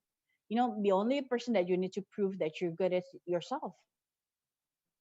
I mean, like your quality, your work, your achievement will prove that to you. I mean, like it's good to listen to other people's opinion, but don't let that makes you insecure about yourself, you know? Think about your positive sides, develop there, have conversation with your parents. Again, this is not, I mean, I really encourage, again, as mother of 3, I encourage for you, regardless how old you are, even if you're 18 or 21 or 18 at least, talk to your parents, you know, have that conversation, be open. And for parents, hopefully who are in this call, give space to listen to your children. This is something that sounds easy, but I think this is something that we need to empower more. Have that conversation, create that safe space for your children so they can build confidence. Because questions such as how we make other people proud, it should be how would you be proud of yourself first, you know? Because if you keep seeking other people's opinion, you would like to live with it with their standards, and sometimes it can be complicated. Ada satu pertanyaan lagi, boleh? Sampai jam 11 kan? Okay. Hope that answer to the question. There's no particular formula, but maybe you can try that because that's practically what I do at home. Yeah. Exactly. The point one is we need to be brave and also appreciate ourselves first. It's kind of self-love first. We need to realize that we are good and we deserve to be a better person, to be a positive person. Kinda like that, Miss? Yes, exactly. Appreciate yourself first. It's very important. Self-love is the key. There you go. Yes. Last, okay. Okay, many questions. So the next question is about, this one also interesting, Miss. It's about the background. Why bullying happen in our society, in our environment? What is the reason or what makes bullying happen in our society? Is it because of the emotional itself, or because of our feeling, or because it's about lifestyle? No. I mean, there's a lot of variety of factors if you want to ask why bullying happened. You know, social media is one of the area where, you know, virtual bullying happens. It's getting meaner now. The background might be fair. People are not satisfied with their life. People wants to meet up their standards. Something happened in the past with the particular person that doing the bullying. So we cannot judge what, you know. That's why in a safe environment, the first step is to understand the context, the situation. Because in theory, it can be a mental issues, it can be environment, but we cannot say particular situation for the generalization of the situation. So you need to really understand the situation. But mostly, if I may say, it's because of the background and the peer pressure in the social media. Social media is mean. I have all the social media and I know how mean that can be. And please, if I can encourage people who are here using social media, do be kind in social media. Even if people are bullying, just be kind. I mean, like if it's too much, then report it. Report to Instagram, close their account, you know. So just be kind. Don't be one of those who kind of promote the violence as well. So be the agents of change. Hope that Okay. answered. Yeah. How about the answer, Miss Wiwin? Wiwin, I think it's the girl, yeah. But Wiwin, is it okay for you? I mean, do you get the point one? Yes. Okay. Then,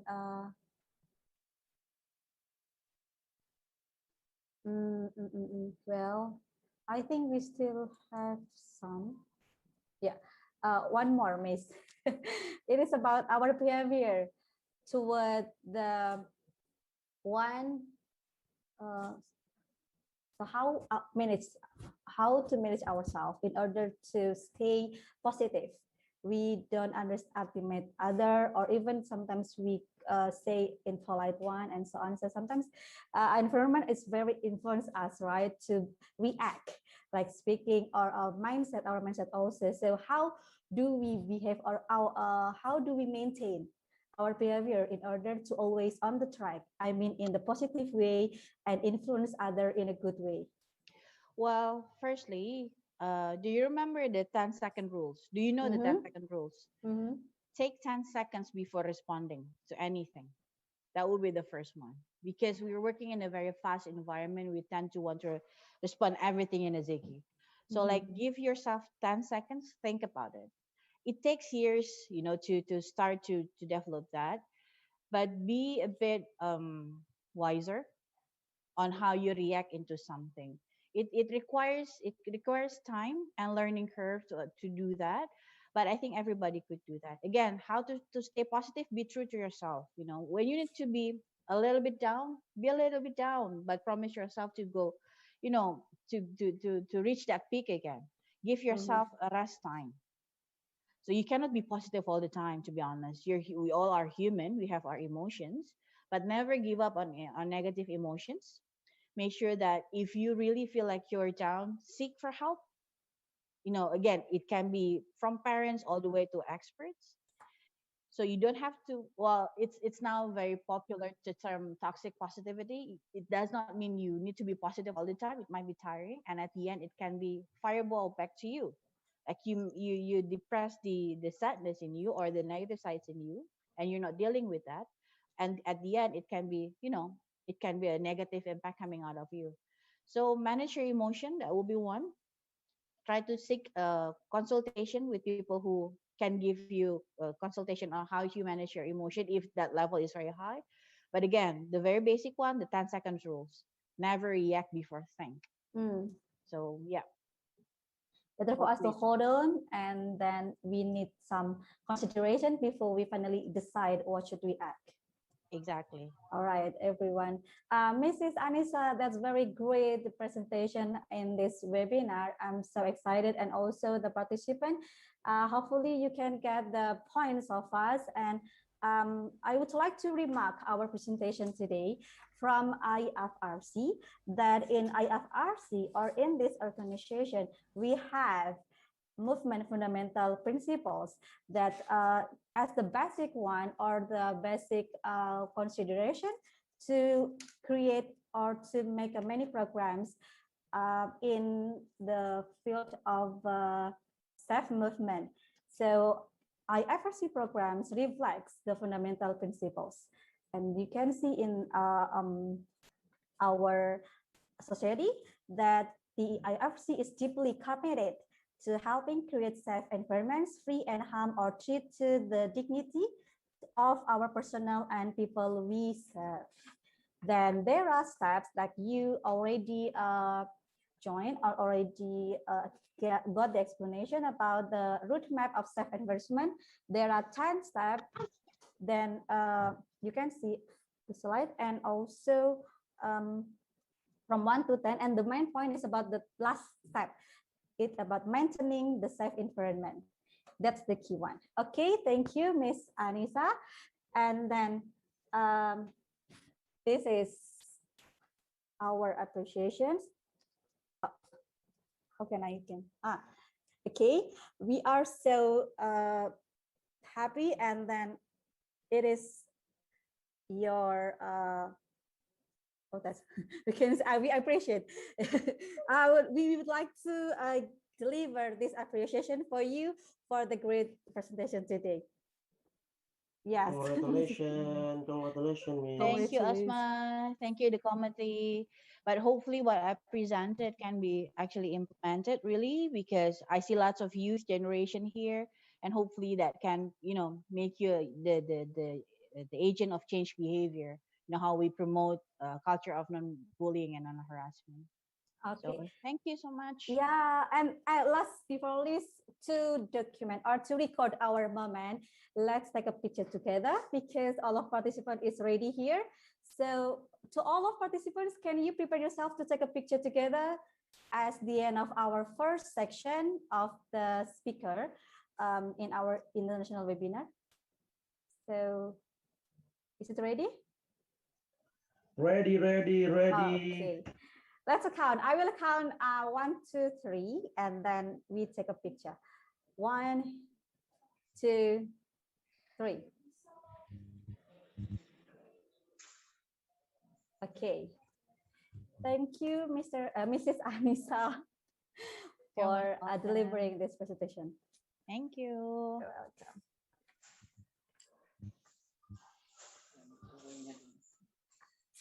How was the first presenter?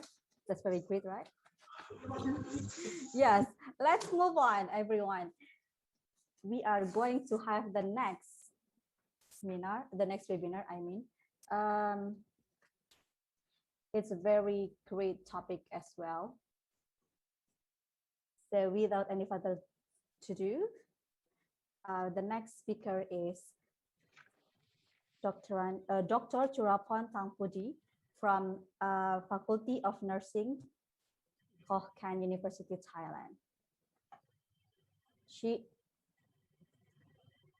Wait a minute.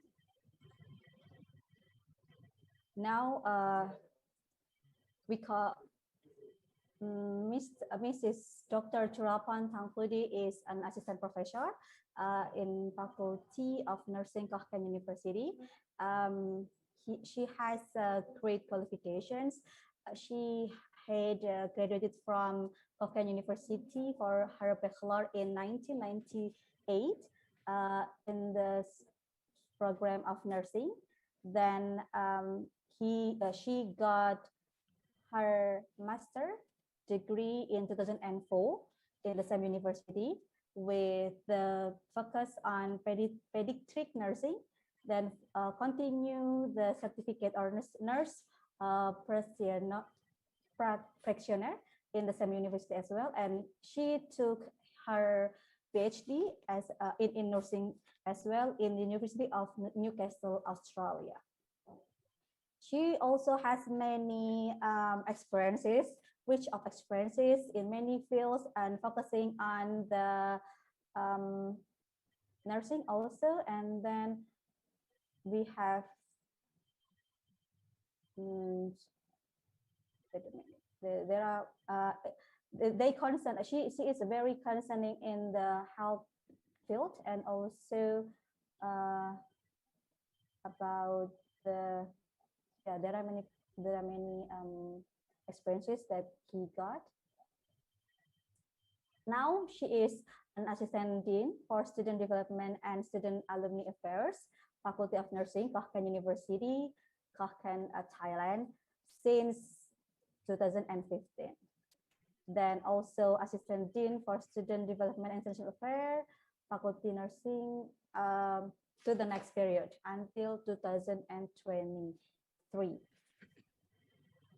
There are many published journals that also released by her. A conference like participatory action with orphans, parents, and families in the international conference. in 2008, especially in the 4th until 6th of February 2008, and many more. So please welcome Mrs. Juraporn Tangpukdee. All right, Mrs. thank you. Juraporn, the floor is yours. Thank you for your kind introductions of me and introduce my personal academic journeys for friends in Indonesia. Selamat pagi from Thailand. Can you hear me properly? Yes. All right. Okay. Nice to meet you all, and thank you again for inviting me to be a part of this webinars, international webinars. On behalf of the Faculty of Nursing, Khon University, in which the press that we have grown some fruitful, productive academic represent. One of our alumni is recently working in that institute who are hosting this conference. All right, tell me, turn on my screen share, and I'm going to perform my lecture from now, probably by next 40 minutes. And again, because of we're going to have the end of session to perform the discussions of the conference, the presentation. So which any point of the presentation, you may need me to verify more about the contents or whatever, please feel free to let me know. Today, on behalf of the Faculty of Nursing, Khon University, and I am also the member of SIGMAS, the Global Nursing Excellence, which is the honor societies of nursing. I'm not sure whether or not they have a SIGMAs available in Indonesia, but in Thai, we do have the Thai Honor Society of the SIGMA. We call our chapter itself as the 5 Omega chapters. If any of you have not heard about SIGMA before, please kindly to get into the website of the SIGMA Honor Society. I think that is great societies in the academic development for nursing throughout the world. And today, as the Assistant Dean for Student Development and International Affairs, I have to serve you on the seminar with my pleasure about the concept, strategy, and problem solving of bullying and harassment. And this slide is going to perform parallel with my lecture. However, I already sent the file for you in the chat box. If any of you would like to look at it back again, or otherwise, you can scan from the QR code in which are available in this page of the PowerPoint. Shall we start about the presentation topics? There are 3 main different topics in which I'm going to deliver from my lectures. So first, I'm going to clarify about the concept of bullying and harassment, make the distinction between them. And second, I'm going to deliver the discussion about how to handle or the strategy to problems or on the problem solving of bullying. And finally, I'm going to focus on the discussion on the hot issue in which we are now facing that problem in it is the cyberbullying, as we call it, trendy issue in our societies. Shall we start from the first topic? I'm going to clarify more why and how of the bullying it's important in our life. Current situation in our society, in particular after the COVID pandemic had hit us in last year, our life are changed. Many things move the platform from on-site, from face-to-face instead. We move into the connected via the internet, via the virtual realities, via the virtual conference, even the nursing practice. We may have some virtual practice or supervision. People seem to be connected. Actually, they are isolated. People seem very like socializations. However, they feel very individualization. So for this reason, they have problem underpinning of these changes in our societies. Before I move into my first part of the discussion on the clarification of the harassment and bullying, I wish to deliver about 3-minute advertise of the movie trailer If any of you have watched this movie or not, I'm not sure, but this is very popular movie in which we used to advertise and run the campaigns of protect our life from being assaulted or being bullied. In the American university academic life, we would believe that they would have very, very safe life in a safe environments. However, one day, many girls and boys who are victimized of the sexual harassment come up and stand up for themselves and talk to each other in the society, connected to each other in the society to tell the problems, and the problem can be heard. All right, I'm going to end off my slide share first, and I'm going to browse this internet link for all of you to get into this video presentations. Let me show you about this video presentation, probably by 2.5 minutes. I believe that if any of you have watched it before, you would understand how valuable of this story that is being told for others and it being heard by us. Please enjoy this movie. Hang on. Share screen, share with sound. All right.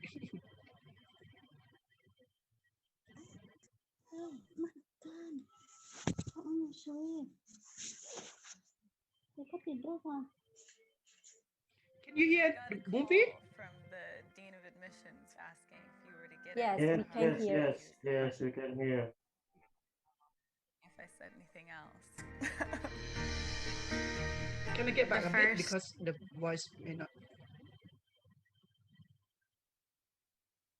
I got a call from the Dean of Admissions asking if you were to get into Harvard, would you accept? And I said yes, because I knew my mom would kill me if I said anything else. The first few weeks, I made some of my best friends, but 2 of us were sexually assaulted before classes had even started.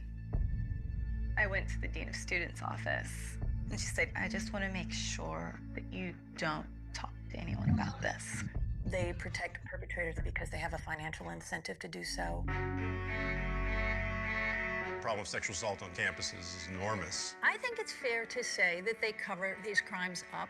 There's a lot of victim blaming. He lectured us about how we shouldn't go out in short skirts. They told me, despite the fact that I had a written admission of guilt, that what I presented to them could only prove that he loved me. They discourage them from going to the police. If it goes to the police, then it's more likely to end up as a public record. Universities are protecting a brand. Campus police cannot contact an athlete.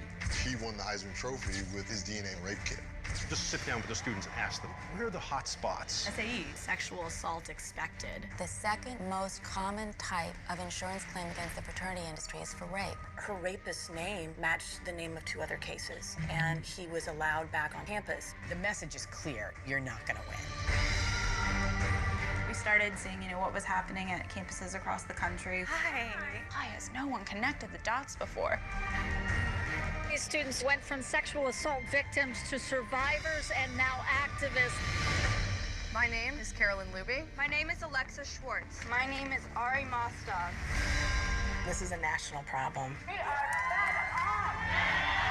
I was getting threatened. It was working in their favor to silence me, and I was terrified. I thought if I told them, they would take action, but the only action they took was against me. We've got a lot further to go.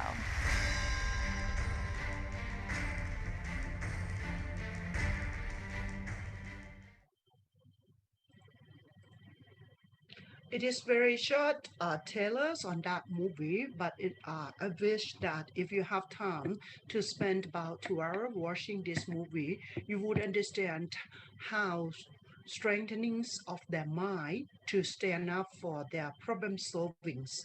That is one example of the sexual assaulted in our society, in particular in America, in which we believe that they would have a very safe environment, safe place in the education or the university.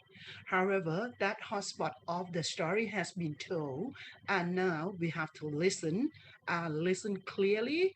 Does it will have this situation nearby our setting, nearby our university or not, and then how we can care for that problems. So may I continue of my presentation? Is that okay? Yes. All right. Okay, I'm going to continue my presentations. Since I spent about 2 minutes on the video trailers of the Hunting Ground, the documentary movie, and that movie is exploring how important or protect the victimized rather than keep that story being silenced.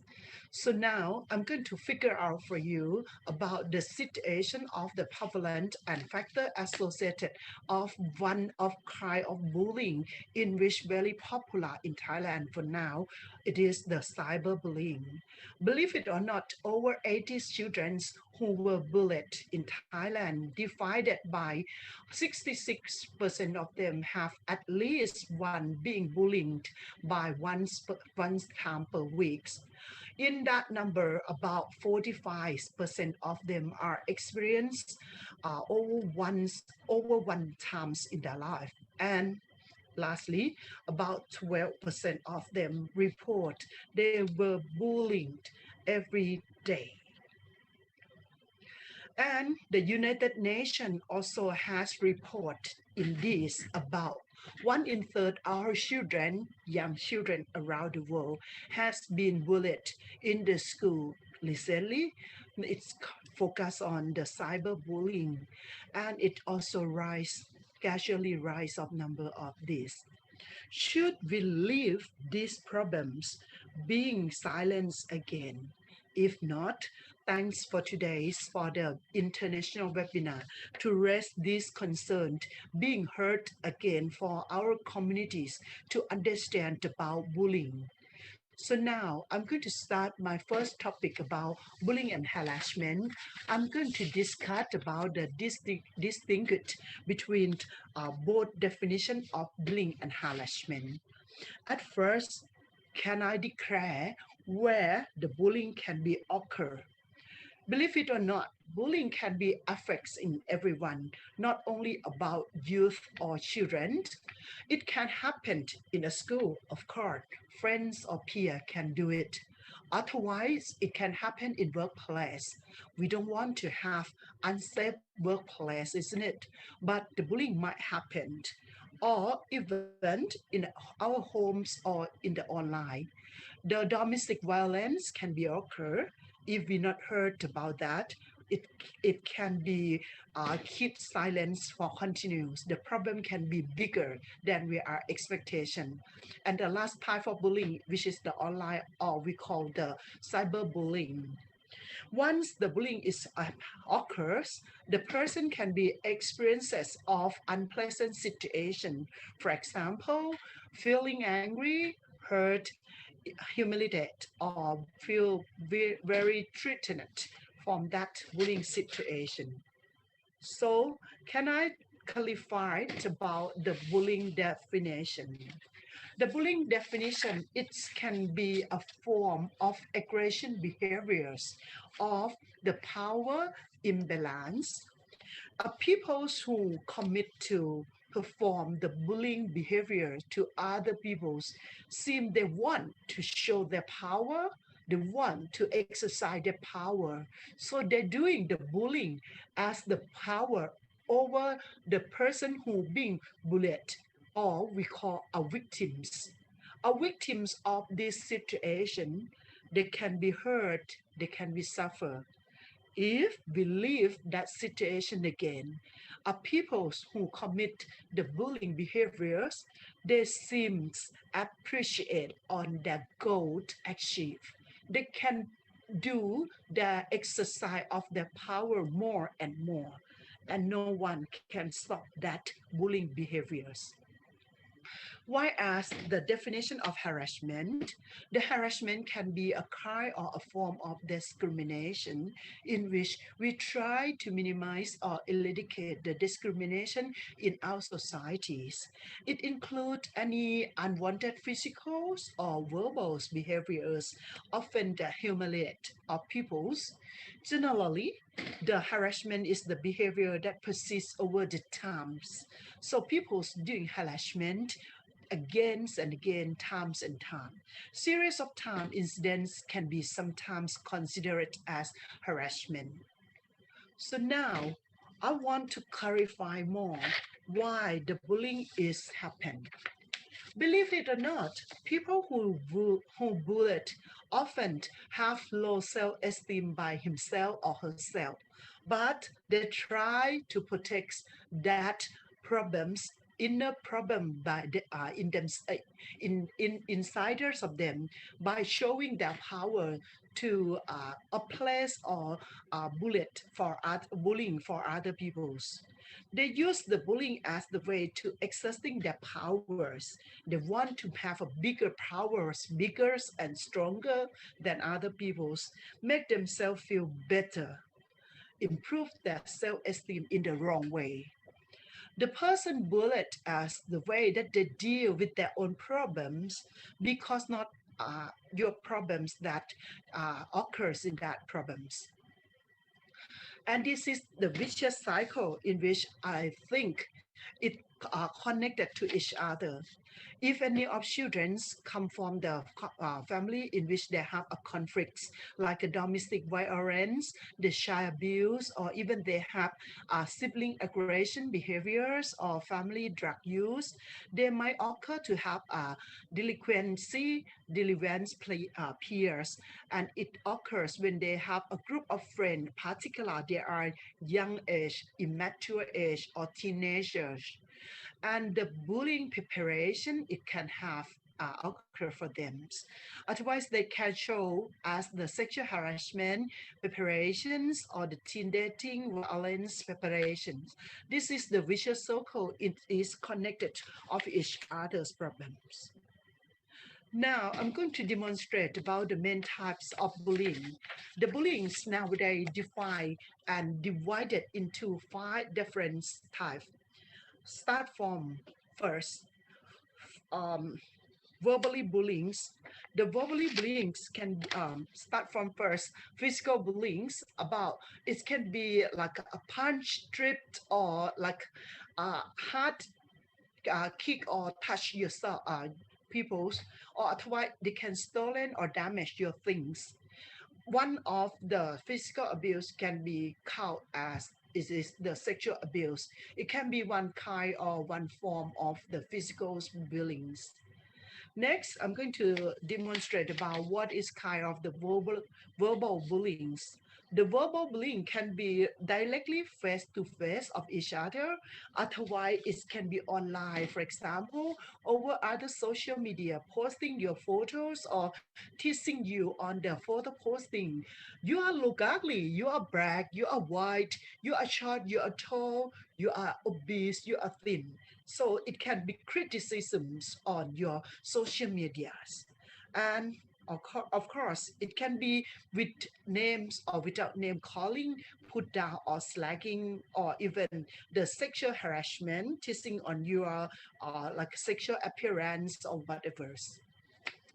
Next, about the social bullying. The social bullying is about often hardest type to qualify because it's hard to identify and deal with. The social bullying also one of the most left out or ignored of the story. Somehow it feels like a very like humorous story people's, or sometimes it can be like a rumor, a whispers. Some people might twist and it's gone, something like that. And the psychological bullying, this is deep and hurt. The psychological bullying, it can be hard to identify because it's often less direct and people can feel insider of their feeling and include the it include the feeling of intimidations, dirty look or slacking or manipulations. It hard to predictable for people. Somehow they would keep quiet. Somehow they would have like internal stress of themselves. They might have a psychosomatic response. Somehow they might have like a throw up, nausea, vomiting, less of appetite or whatever once they're being victimized of that bullying behaviors. Last but not least, in which I'm going to focus more in the last part of my lecture, it's about the cyberbullying. The cyberbullying can happen throughout the online. As I present in the earlier of my presentation that since the COVID hit us, people move from the face-to-face side to prevent the COVID spread out. But we come across with the new problem of social isolation and overusing of the online platform. So people more likely to have the offensive and abusive behaviors throughout the cybers. One of the cyberbullying can be occur like hacking your account or spread the rumor online of your account or whatever through your social media account. Like some of celebrity has been hacked into their Twitter or Facebook and spread the rumors or posting some like secret photos of them. So that is the clarification of the bullying and harassment and type of the bullying in which I'm present. Now I'm going to move on in the second topic of my presentation. I want to check, am I too fast or too slow? Is that okay for times or friends? Is that okay for you? If yes, I'm going to go on for. All right. So if that okay, I'm going to move on into the second topics of my presentation about the strategy, problem solvings, and bullying harassment. How can we deal with that situations? As the previous speakers has mentioned it, a lot of technique and strategy.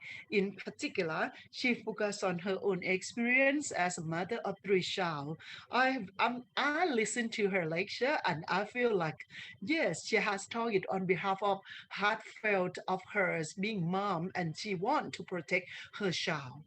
Now I'm going to move you to be a profession, nursing's approach. How can we deliver the strategy to problem solving and strengthening the mind of victims to solve the problem together with you? First, the strategy is understand of the bullying. As I told you, if we not talk about this problem, one day when the problem is occur, it's kind of the tip of iceberg in which the problem has accumulated into once a little of the time to be a very big problem. We could see only a top of them or a tip of them. Meanwhile, the problem underpinning is huge. So understanding of the bullying are important point. Encourage people or victimized to speak and trust to us to tell us how do they feel and who's bullied them and what can we do for them. By this technique, I would like to emphasize again, listen with no judge. We call deep listening. We not judge anyone. We listen to them. What do they feel? How it happened? And we listen and think together and help them to solve that problem together. Also, meanwhile, we listen to them. We give them a comfort, support, and somehow we need to give some advice for them. As I said, young children, they might be immature. The problem-solving strategy of them by them may not be very effective. So how can we help them to do the problem-solving directly? We help them and ensure that we are the backside to support them. Encourage the children to think that problems of bullying cannot be kept as the secret or cannot be kept silent. It needs to report somewhere. For example, if it occurs in school, they need to tell their school teacher to understand about the situation to prevent that situation, not make the situation repeat itself again and again by changing the new victims. Furthermore, it's about understanding of the bullying is about how to stand up to who bullied. As I said, people who bullying is more likely have their low self-esteem in themselves. They want to show how do they big than other, how do they strong than other. They want to show their exercise. They want to exercise their powers with other victims. So if we leave them to do that again and again without any standings for us to fighting them, I don't mean fighting by physically, but fighting them by recognitions of that unwanted behavior of bullying. So be brave to stand for yourself and tell them that it is unacceptable behaviors. Give the tips for children to understand about that unwanted behavior of bullying peoples by stop them directly and confidently. Talk about what do they do and what they shouldn't do in the walking ways, like they should not do some like texting meanwhile they are walking back home in the dark or whatever. And believe that talk believe that the strategy to save and suggest staying nearby adult and walk with friends on going with friends in the group or help people who you have seen the scene of the bullying. Don't leave them behind. Don't leave it as none of your business. It is our business in our society, not leave someone behind. In particular, people who are suffering from being bullied by someone else, they need some kindness of you to stand for, to getting their help. Bullying can affect how you feel. Of course, we have to understand how we would suffer from. So if we recognize the feeling of us, we would not leave that problems like we would not leave it, we would not ignore it. So we're going to recognize and find out the strategy how to solve that problems. And of course, if that bullying occurs and affects on the quality of your works, quality of your study, quality of your school life, don't leave it, confront it, make that problem solving. It's important to do something about bullying. It's important rather than leave it until you becoming overstressed or depressed. So for this reason, I want to tell you again, people who are victimized of being bullied, they need the confidence to deal with that situation. But don't let their feeling to confront by aggressive behaviors because it cannot help both the bullying person and the bullied. Be calm and just yourself to confront that with your calm mind to solve that problem. And being assertive by your eyes, by your body language to affirm that you are ensure yourself to not leave someone to bullet you. You don't want that situation occur again and again. You want to stand and protect yourself. So somehow we have to turn around and be nice with that person, like smiling on a person who hurt you and let them know that your power doesn't affect me. Your behavior doesn't affect me. Let them disappointed that they cannot bullet someone else. For example, if people yelling to you, they smack you, and you tell them, that's it, shouldn't do it by your strong voice and make a humor. A sense of humor can throw them away. They cannot be achieve the feeling to being big by commit the bullying for other people's. And positive of your self-talk. Tell yourself that how good you are to protect yourself, to stand for yourself.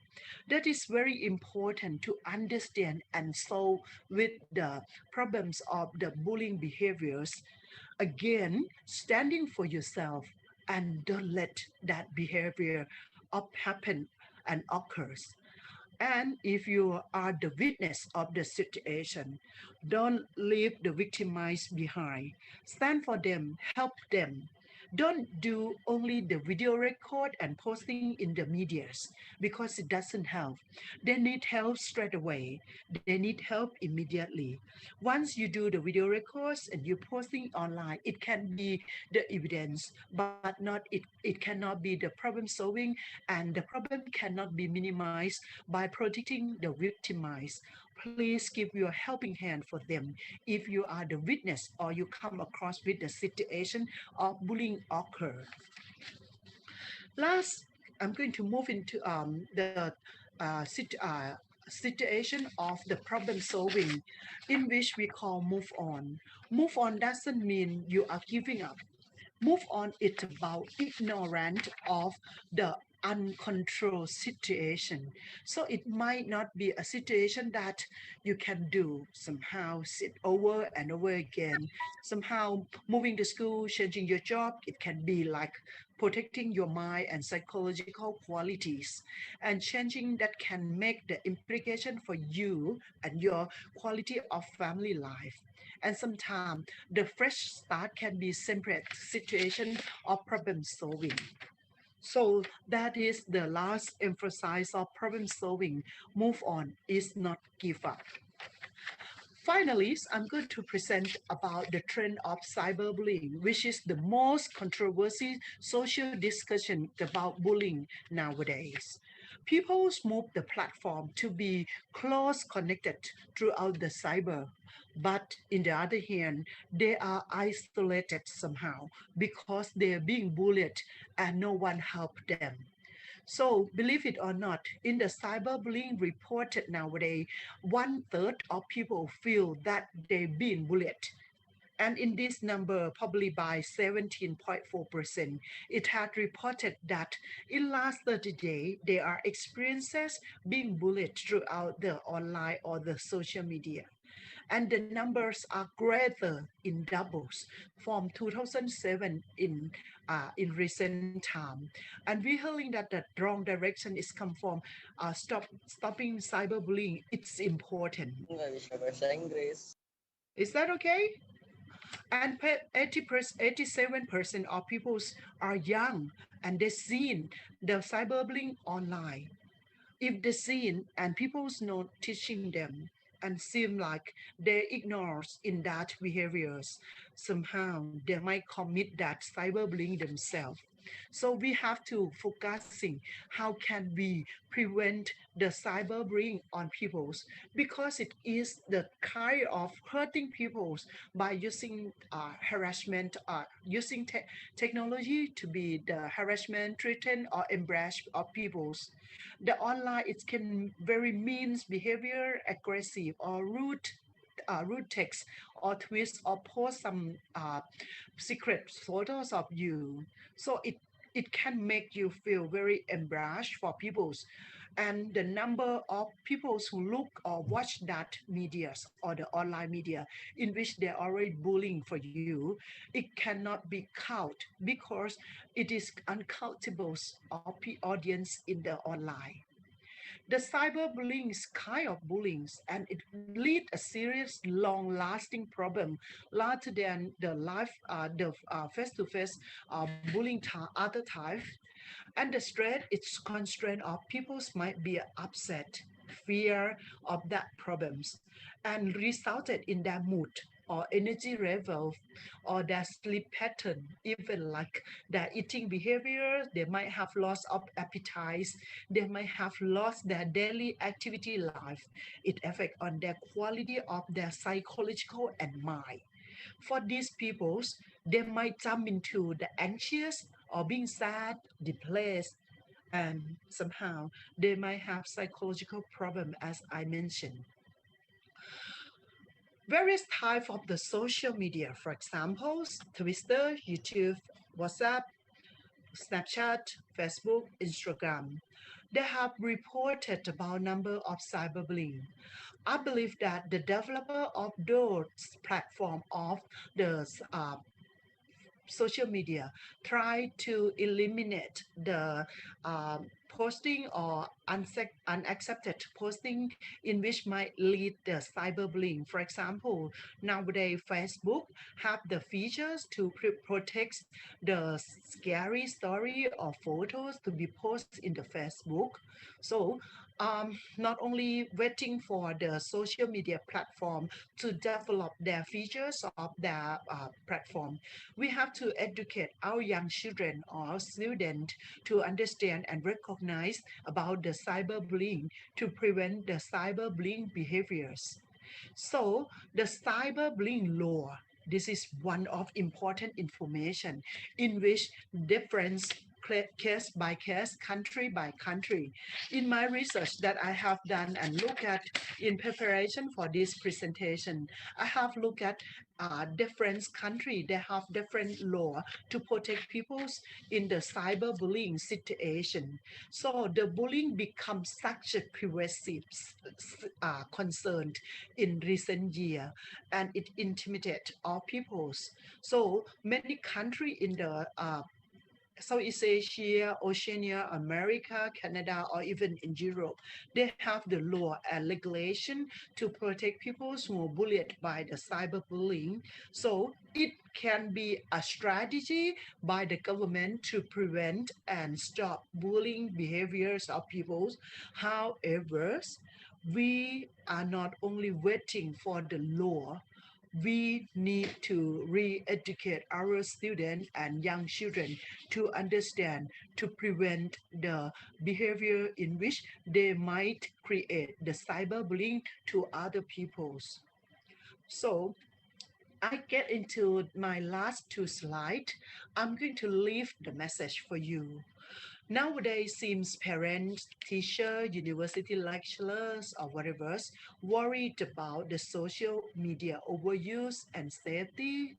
One of the safety of the social media's use is about protecting cyberbullying, because not only about over hour of the screen time of using the social media connection, but about the prevention of the cyberbullying, because it has raised the concern up to 47 of the surveys, including the survey from parents from Indonesia, Malaysia, Singapore, Thailand, Vietnam.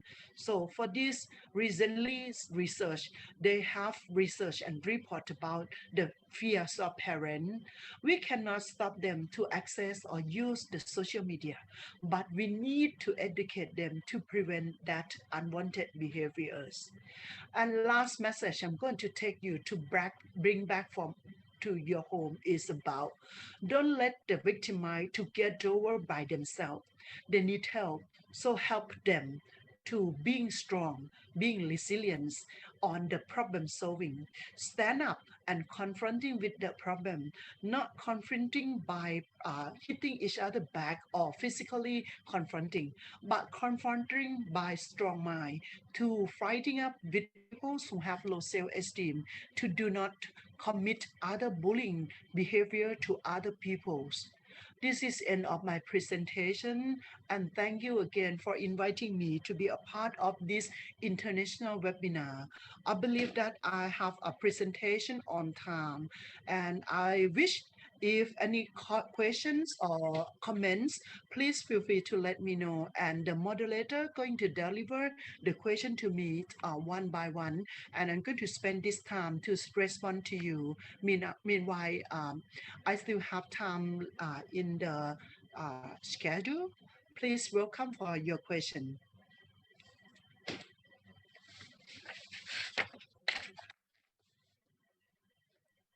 Thank you, Mrs. Paula, for the presentation. That's very informative and also so important for us to know more and deeper about bullying. And here, actually, we already got some questions. here. The first question is about, the question from Isnaka at SUD Cilengsi. She asks you, is there any possibility for cyberbullying and violence turn into new culture in social media's daily life? As I told you, if we ignore of this problem, the problem will accumulate to be a bigger size, and we can look at the top of the problems like we look at the tips of iceberg. One day when the chip is hit the tips of iceberg and the iceberg is cracked, the problem occur is bigger than we believe. Again, I'm going to restate about the cyberbullying. It can be ignorant nowadays, but the problem will be bigger than you expected. So don't leave that problem to be unrecognition. Not whatever the cyberbullying occur or happen, whether or not it with your families, it with your student, it with your university students or whatever, you need to concern of that. You need to pay more attention of that. For example, in both sides, you have to protect the right of the victims and understand how do they feel and help them to solve that problem and prevent other related problems which affects by their psychologicals. And on the side of bullying peoples, don't leave them doing that power of exercise. Don't leave them do it again and again, because they will not learn to stop their bullying behaviors, and they would misunderstand. They can do that with people. They are stronger than other people. In fact, they are not. Thank you. That is my response. Yes, that's very to the point. So hopefully it can enlighten you. Any question, please? Yes. The next question is about adolescents. How to deal with bullying in adolescence, ma'am? Right. Adolescents or the youth. Yes. Actually, they are immature on the cognitive management. They need to have the experience to learn, and also they need your support to help them in parallel with learning of acceptable and unacceptable behaviors. In the past, you may have some like minor situation of bullying. For example, they might fry something, they might fry for something, they might teasing for someone or whatever. However, nowadays the problems seems to be very serious. Somehow they're hitting each other, they're shooting, or they're killing each other. So if we not stand for that problem as bullying is unacceptable, and we leave it again, and it happened again. So whether or not, whatever your nationality, whatever your religious, we cannot accept people who are bullying for other people's. In particular, for young adolescents, they need to have a socialization, the social cultivated for them to learn which is right, which is wrong. And once they're committing something wrong, they need someone to help and teach them how to prevent and how to make it right. And if they have been done something wrong by someone else, they are victimized by someone else, they need someone to help them to solve the problem. They need someone to listen to them. Somehow they might be very embarrassed. They do not want to tell the teacher. They want to tell their parent, Mom, I'm being hit by friends. Meanwhile, parents get angry. Why don't you tell your teacher? Raise your voice. Your children would not tell a story anymore. Somehow, they might have the same situation in school. If they want to tell their teacher, Teacher, I've been hit by someone else. Teacher raised her voice up. Who hit you? Whatever. So children would be very scared to tell a story. Once they tell you, calm and listen to them, how it's happened. Do not just at the first. You need to listen by your head, not your ears. What happened and how it affects and how you help them to solve. Again, don't listen by ears and tell them by mouth. Get over it. They cannot get it over. If they get it over, they won't tell you. They tell you because it's overwhelming of that problem solving by themselves. They need someone to listen. They need someone to help. That is my response. Thank you. You're welcome. And the last one is from YouTube. Okay, from YouTube, Helena Wambrau from University Syiah Kuala Banda Aceh. The question is how to identify children who are indicated to have experienced bullying in their schools. All right. In fact, they have various of the questionnaire to assess do they have an experience of being bullied by people. So if you look at the websites of the violence or bullying, they have various of questionnaire in which if you are a school teacher, university teacher, you can select which one are suitable for you. And I believe that in Indonesia, they do have some of questionnaire to look at that. That is the quantity. You can look off the quantity.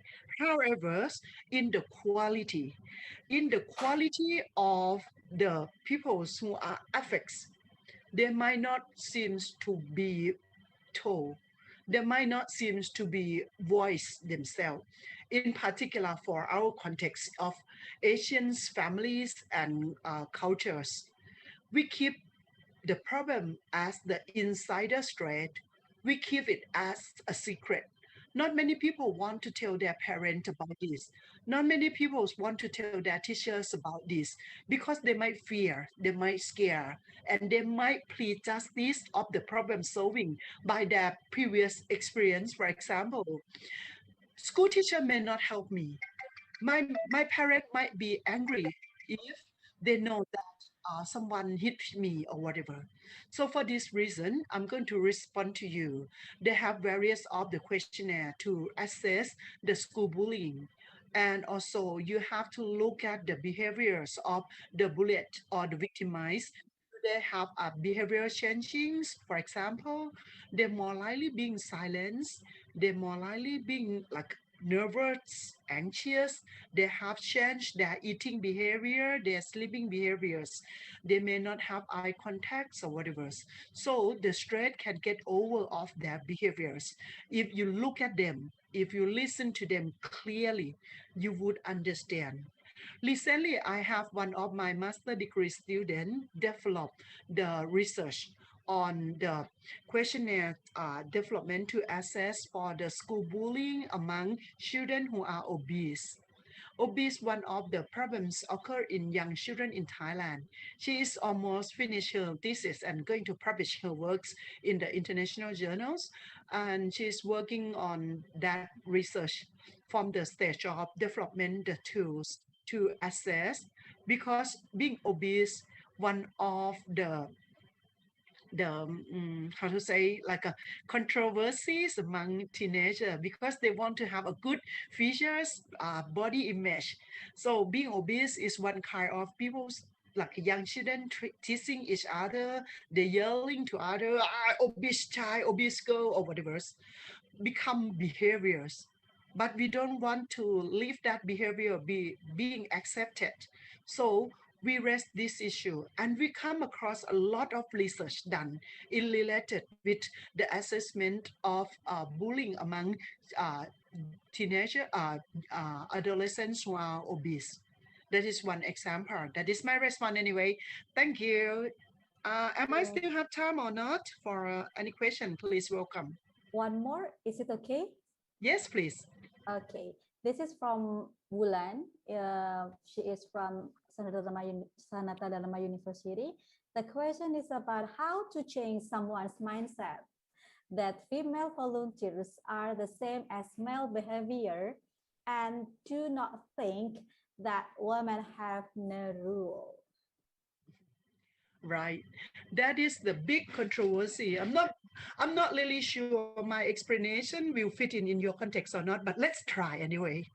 If we talk about gender inequality in many Yes. countries, Mhm. turn back about 20 years ago in 2005, when I was in New Zealand at first for my English training before my PhD. I was wondering that my host fathers washing the dish. Meanwhile, my host mother watching the television. I feel like, well, it is so not in Thailand. Normally, women doing the housework. And I asked them that I'm not really sure why it happened in your family that male and female play equal role in housework or whatever, like mom cook, dad wash or whatever. So they said gender equality is more important in life. We cannot be bigger than other. So gender inequalities it can cause a lot of problems, in particular from families. Many families has gender power inequalities. It resulted in family violence, domestic violence. For example, if husband think they are bigger than wife because they are breadwinner, they are a person who earn money to support families. Women has to be under oppressed of them. They might have like an oppressive behavior on women or whatever. Nowadays, it is not like that. Whether or not male or woman, man or woman, we went out, we go out for works, we earn money to support families. We have a lot of things to do in housework, washing clothes, cooking, washing dish, or whatever. We also need to have a like leisure time for ourselves to relax or whatever.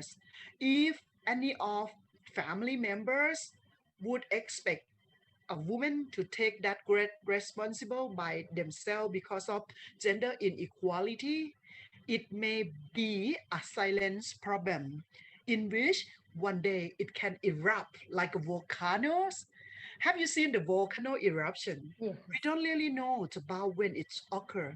However, the magma, the lava underpinnings or under the uh, mountains, one day it over and over, it get hot and hotter, it erupt. Listed this problem again. Gender power inequality, it can be occur and cause of the violence or domestic violence or other bullying behavior, not only about household, husband and wife, it can be friends, it can be classmate, it can be workplace, workmate or whatever. So for this reason, I want to restate, now we get into the era of 20th century. We have to maintain the gender equalities powers. So please understand about the powers of male and females are equal. Thank Thank you. you. Impressive.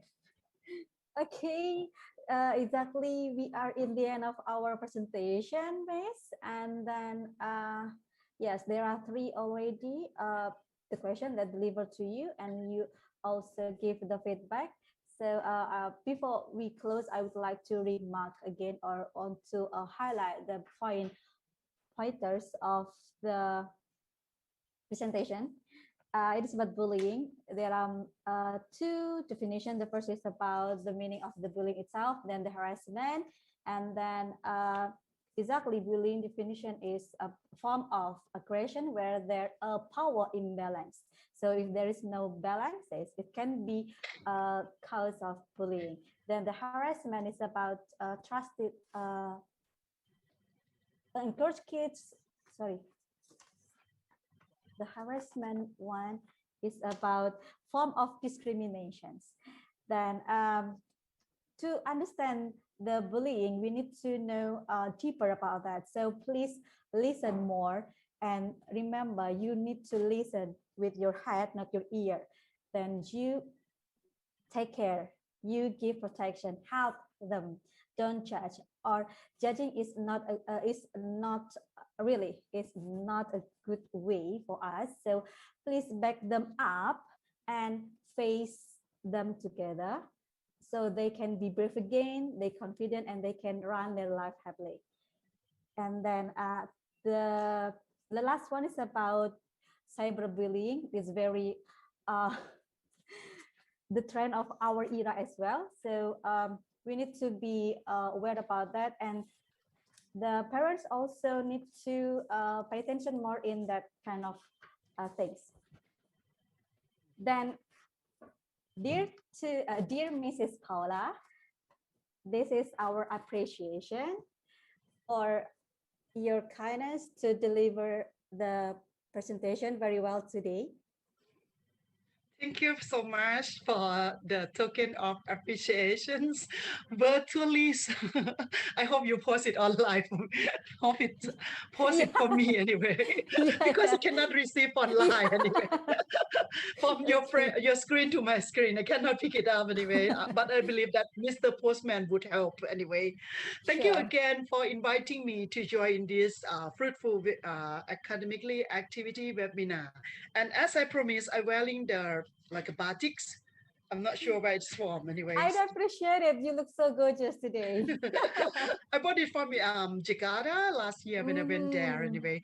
Nice to meet you all. And I'm sorry again because I have another meeting. So I will need to leave the meeting for today. And again, if the Faculty of Nursing, Khon University can help you in any cases, please welcome. And we are also welcome you for your master degree program, doctoral program. If any of you are interested of further information, please browse into the university website. You browse NUKKU, so that is the English version of the the faculty website. However, if you need for further information, please feel free to email me. I'm going to leave my email in the chat box for you. If you like to contact me for further information, please feel free to call me Ajahn Paula, and I'm happy to help you to respond of your concern and question. That is my email. Thank you so much for inviting me today. Wait a minute. Excuse me, Ajahn Paula, can we take a photo for closing of our presentation? Yes, please.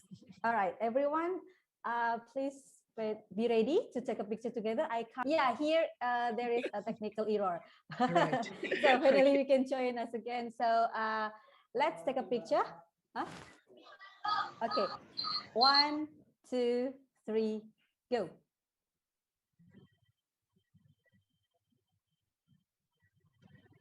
Okay. Thank you. Okay, hope to see you again sometime. Yes, we do hope so. Bye-bye. Selamat Bye.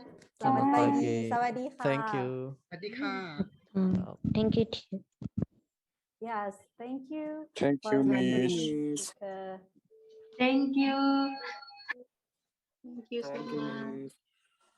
Yes, everyone, that's the second speaker happened, and we get many many experiences and also much information, knowledge about bullying.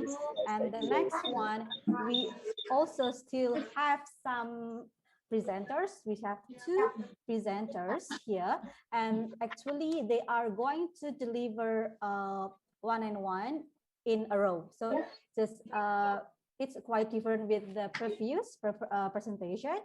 Here, there are 2 in 1. So the first speaker or the third speaker will deliver the presentation. After it ends, it directly continued by the fourth speaker. It means that the Q&A session will be in the end of the presentation of 2 speakers of us today. And let's move on to the third speaker.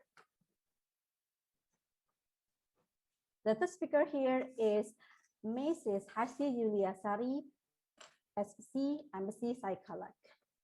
She is a lecturer in Jenderal Ahmad Yani University, Yogyakarta. She was born in Jambi, the 18th of March 1992. Now she lives in Yogyakarta.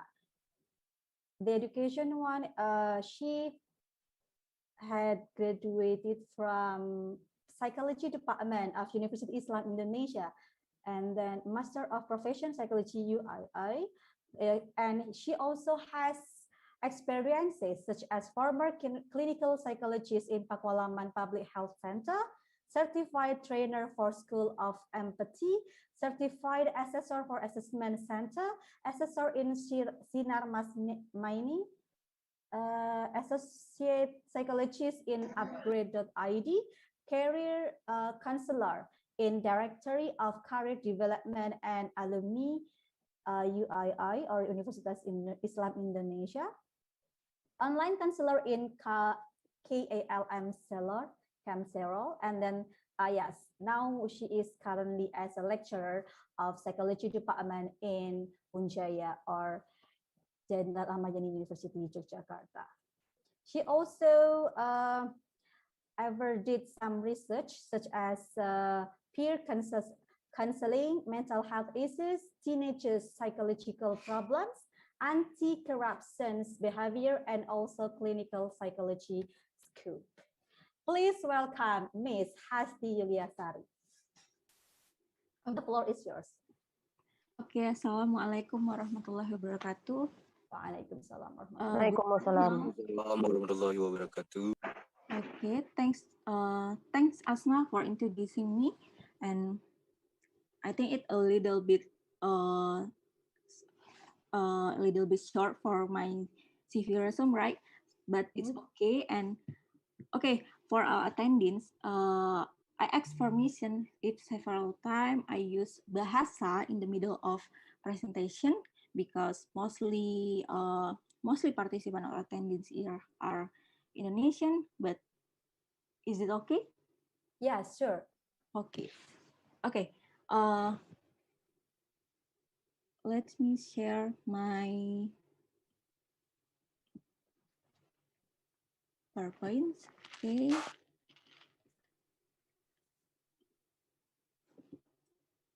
Okay, everyone. Before we talk about bullying and harassment,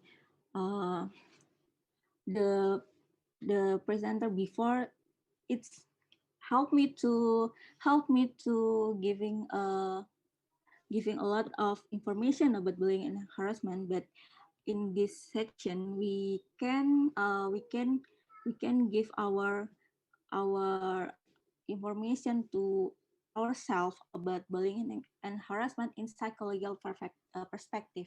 Jadi memang sebagian besar apa yang sudah disampaikan akan sama, tapi di sini kita akan lebih banyak membahas tentang perspektif psikologi dan bagaimana and how it's preventing in Indonesia.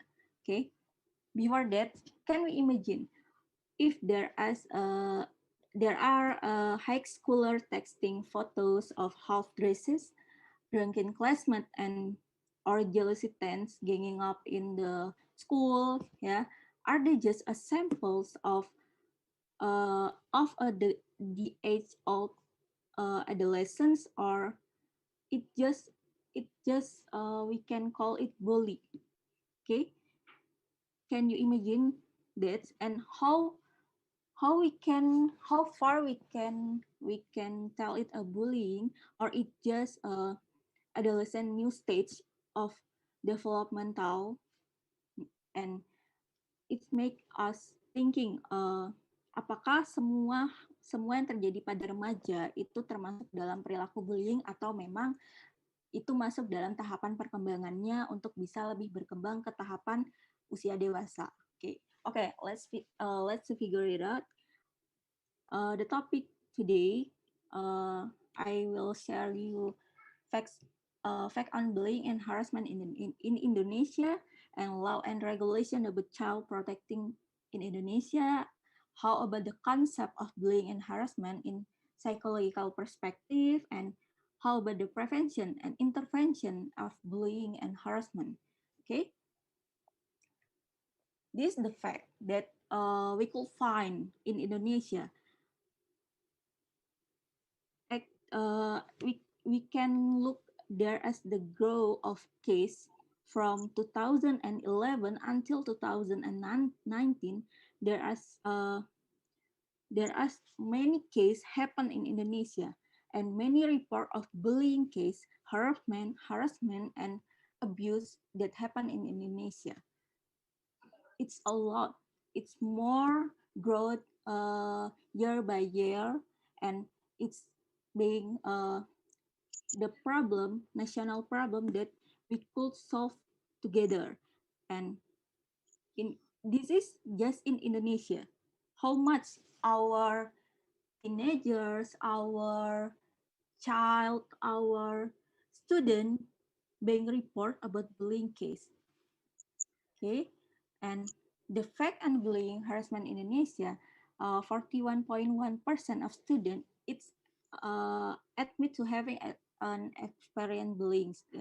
Jadi mereka mengaku pernah merasakan, pernah menjadi korban dari pembulian, and 17% of students admitted to being lonely, and almost the student feeling lonely because they being targeted as a victimization bully, and it's make they cannot mereka tidak bisa membaur dengan lingkungannya karena pengalaman yang sudah dirasakan. And the report also note that 21% of Indonesian students have ever skipped school.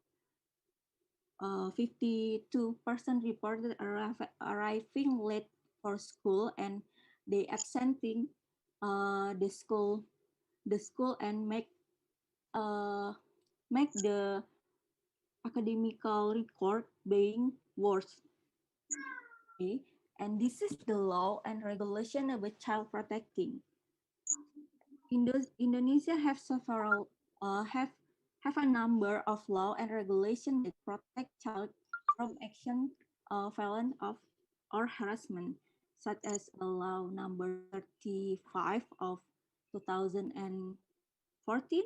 It's concerning child protection, and then there are instructions President number 5 of 2014 concerning the national movement against sexual crimes and against child, and then the law of numbering 11 of 2012 concerning the criminal justice system for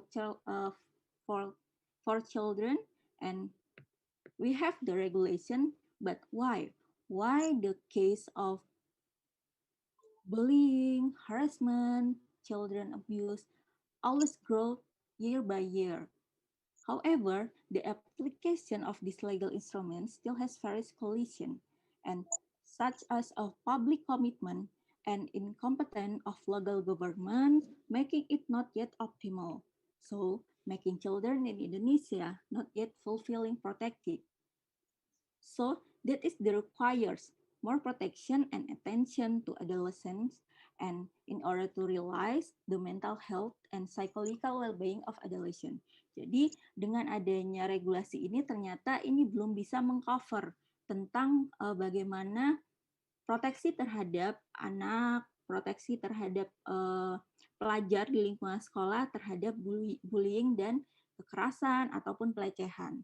Karena mau tidak mau kita harus membuka mata bahwa the mental health and psychological well-being of adolescent is important to make them become a fully functioning person.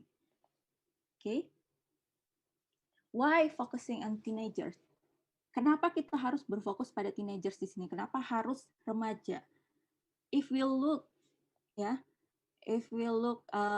Erikson psychosocial stage, where it identify versus role confusion, this is the fifth stage of Erikson's theory of psychosocial development. It's identity versus role confusion, and it occurs during adolescence. Serves a sense of self and person identity through an intense exploration of personal values, beliefs, and goals.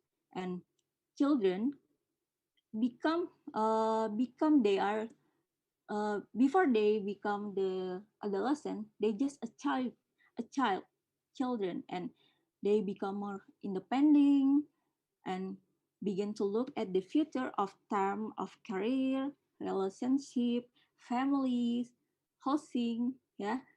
Jadi memang sebelum seseorang menjadi remaja, dia adalah seorang anak yang pada awalnya dia tidak independen, masih bergantung, but they prepare themselves for adolescent stage to be more independent.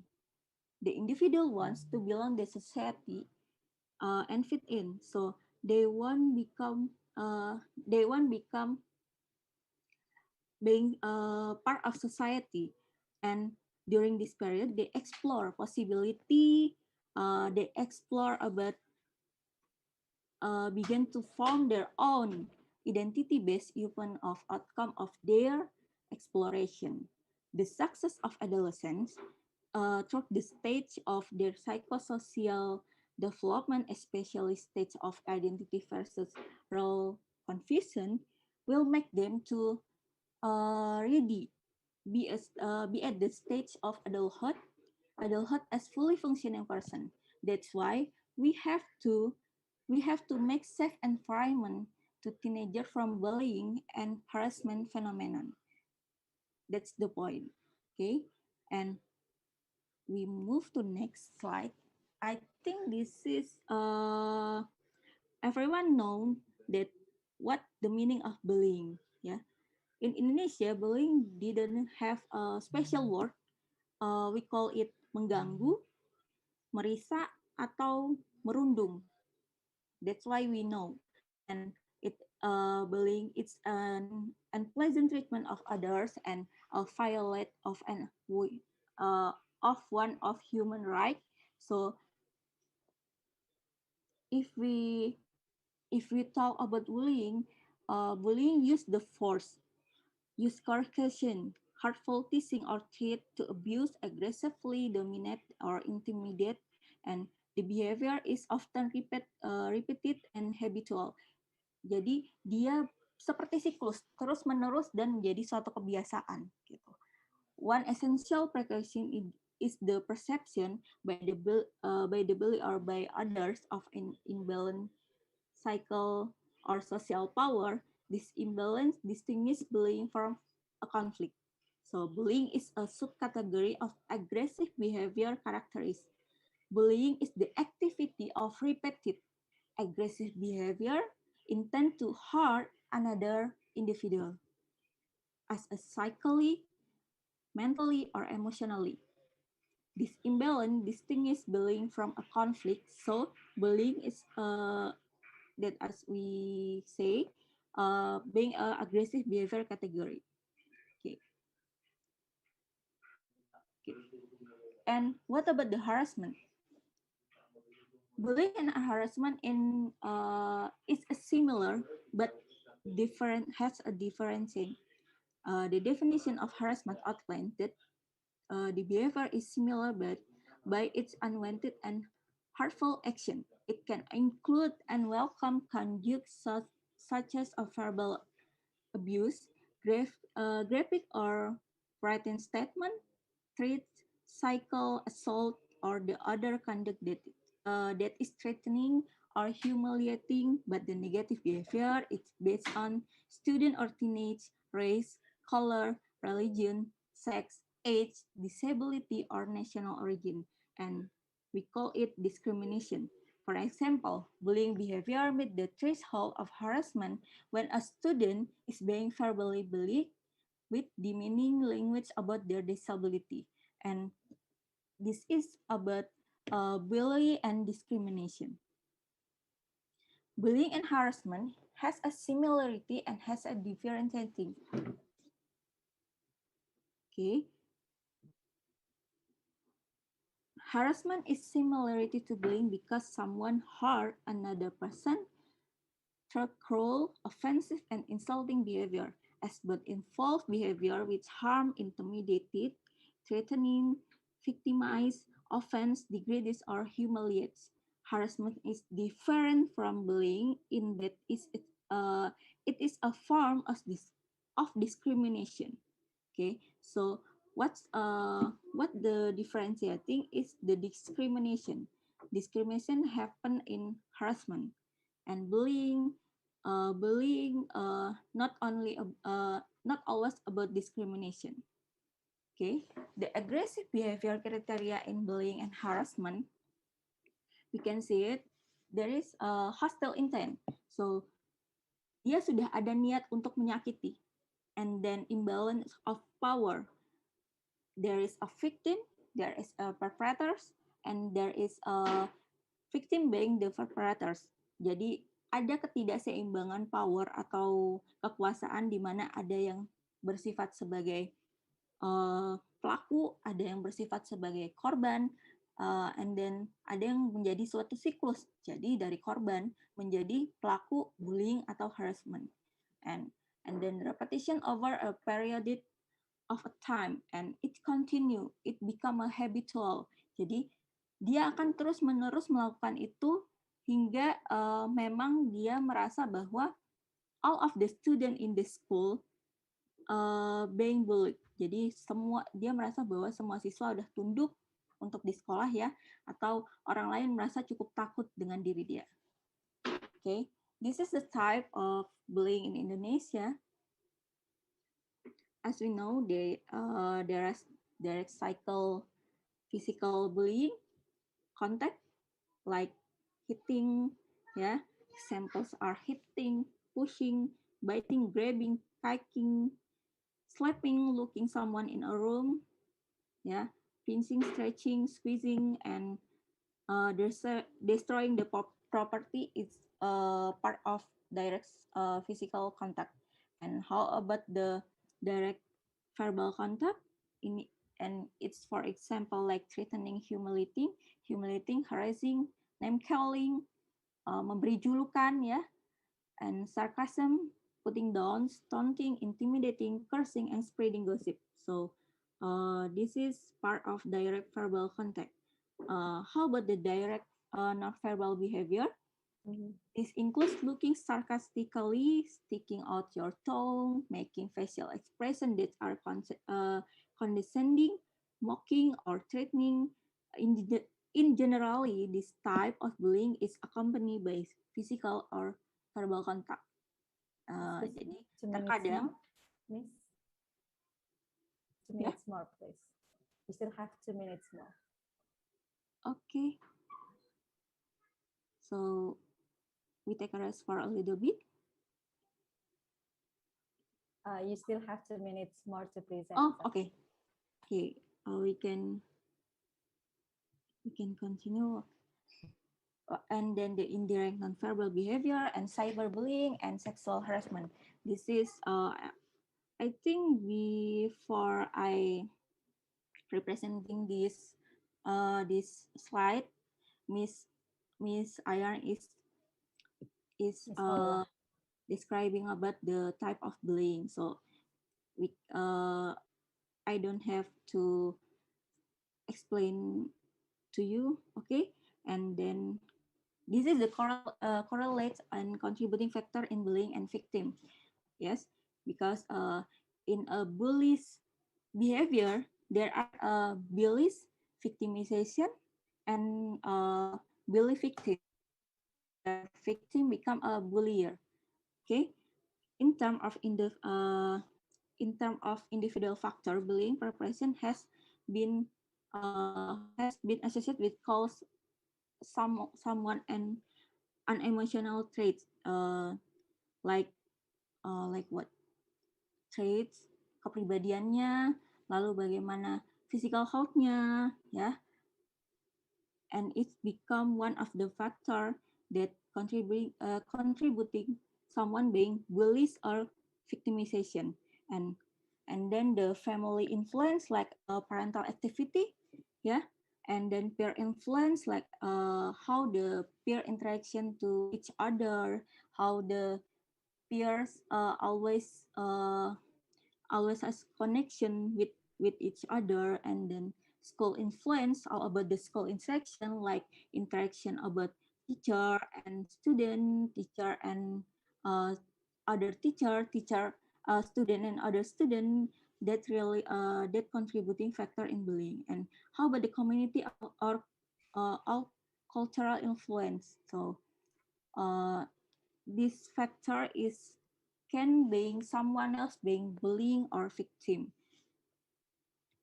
Okay, and What about the protective factor and bullying and harassment behavior? Jadi kalau tadi adalah faktor-faktor resikonya bagaimana seseorang bisa menjadi seorang bully atau seorang menjadi korban, di sini adalah faktor protektif yang kira-kira bisa membuat seseorang itu terhindar dari perilaku bullying. Nah, this is a parenting style, warm and authoritative parenting style, and then the family communication, like parents and peer support, positive vibes of peer support group, it can be make someone else being positivity. And why they choose as bullies as or perpetrators? Jadi kenapa mereka memilih menjadi seorang pelaku pembulian atau pelaku kekerasan ataupun pelaku pelecehan? In a psychological perspective, they enjoy the status being bullied. So mereka senang dengan status di mana mereka ditakuti. Ya, and they need to prove dominant and power behavior because with a power everyone will tunduk, ya. Jadi dengan adanya kekuasaan dia bisa membuktikan sikap dominannya. And the personal distress and painful experience in child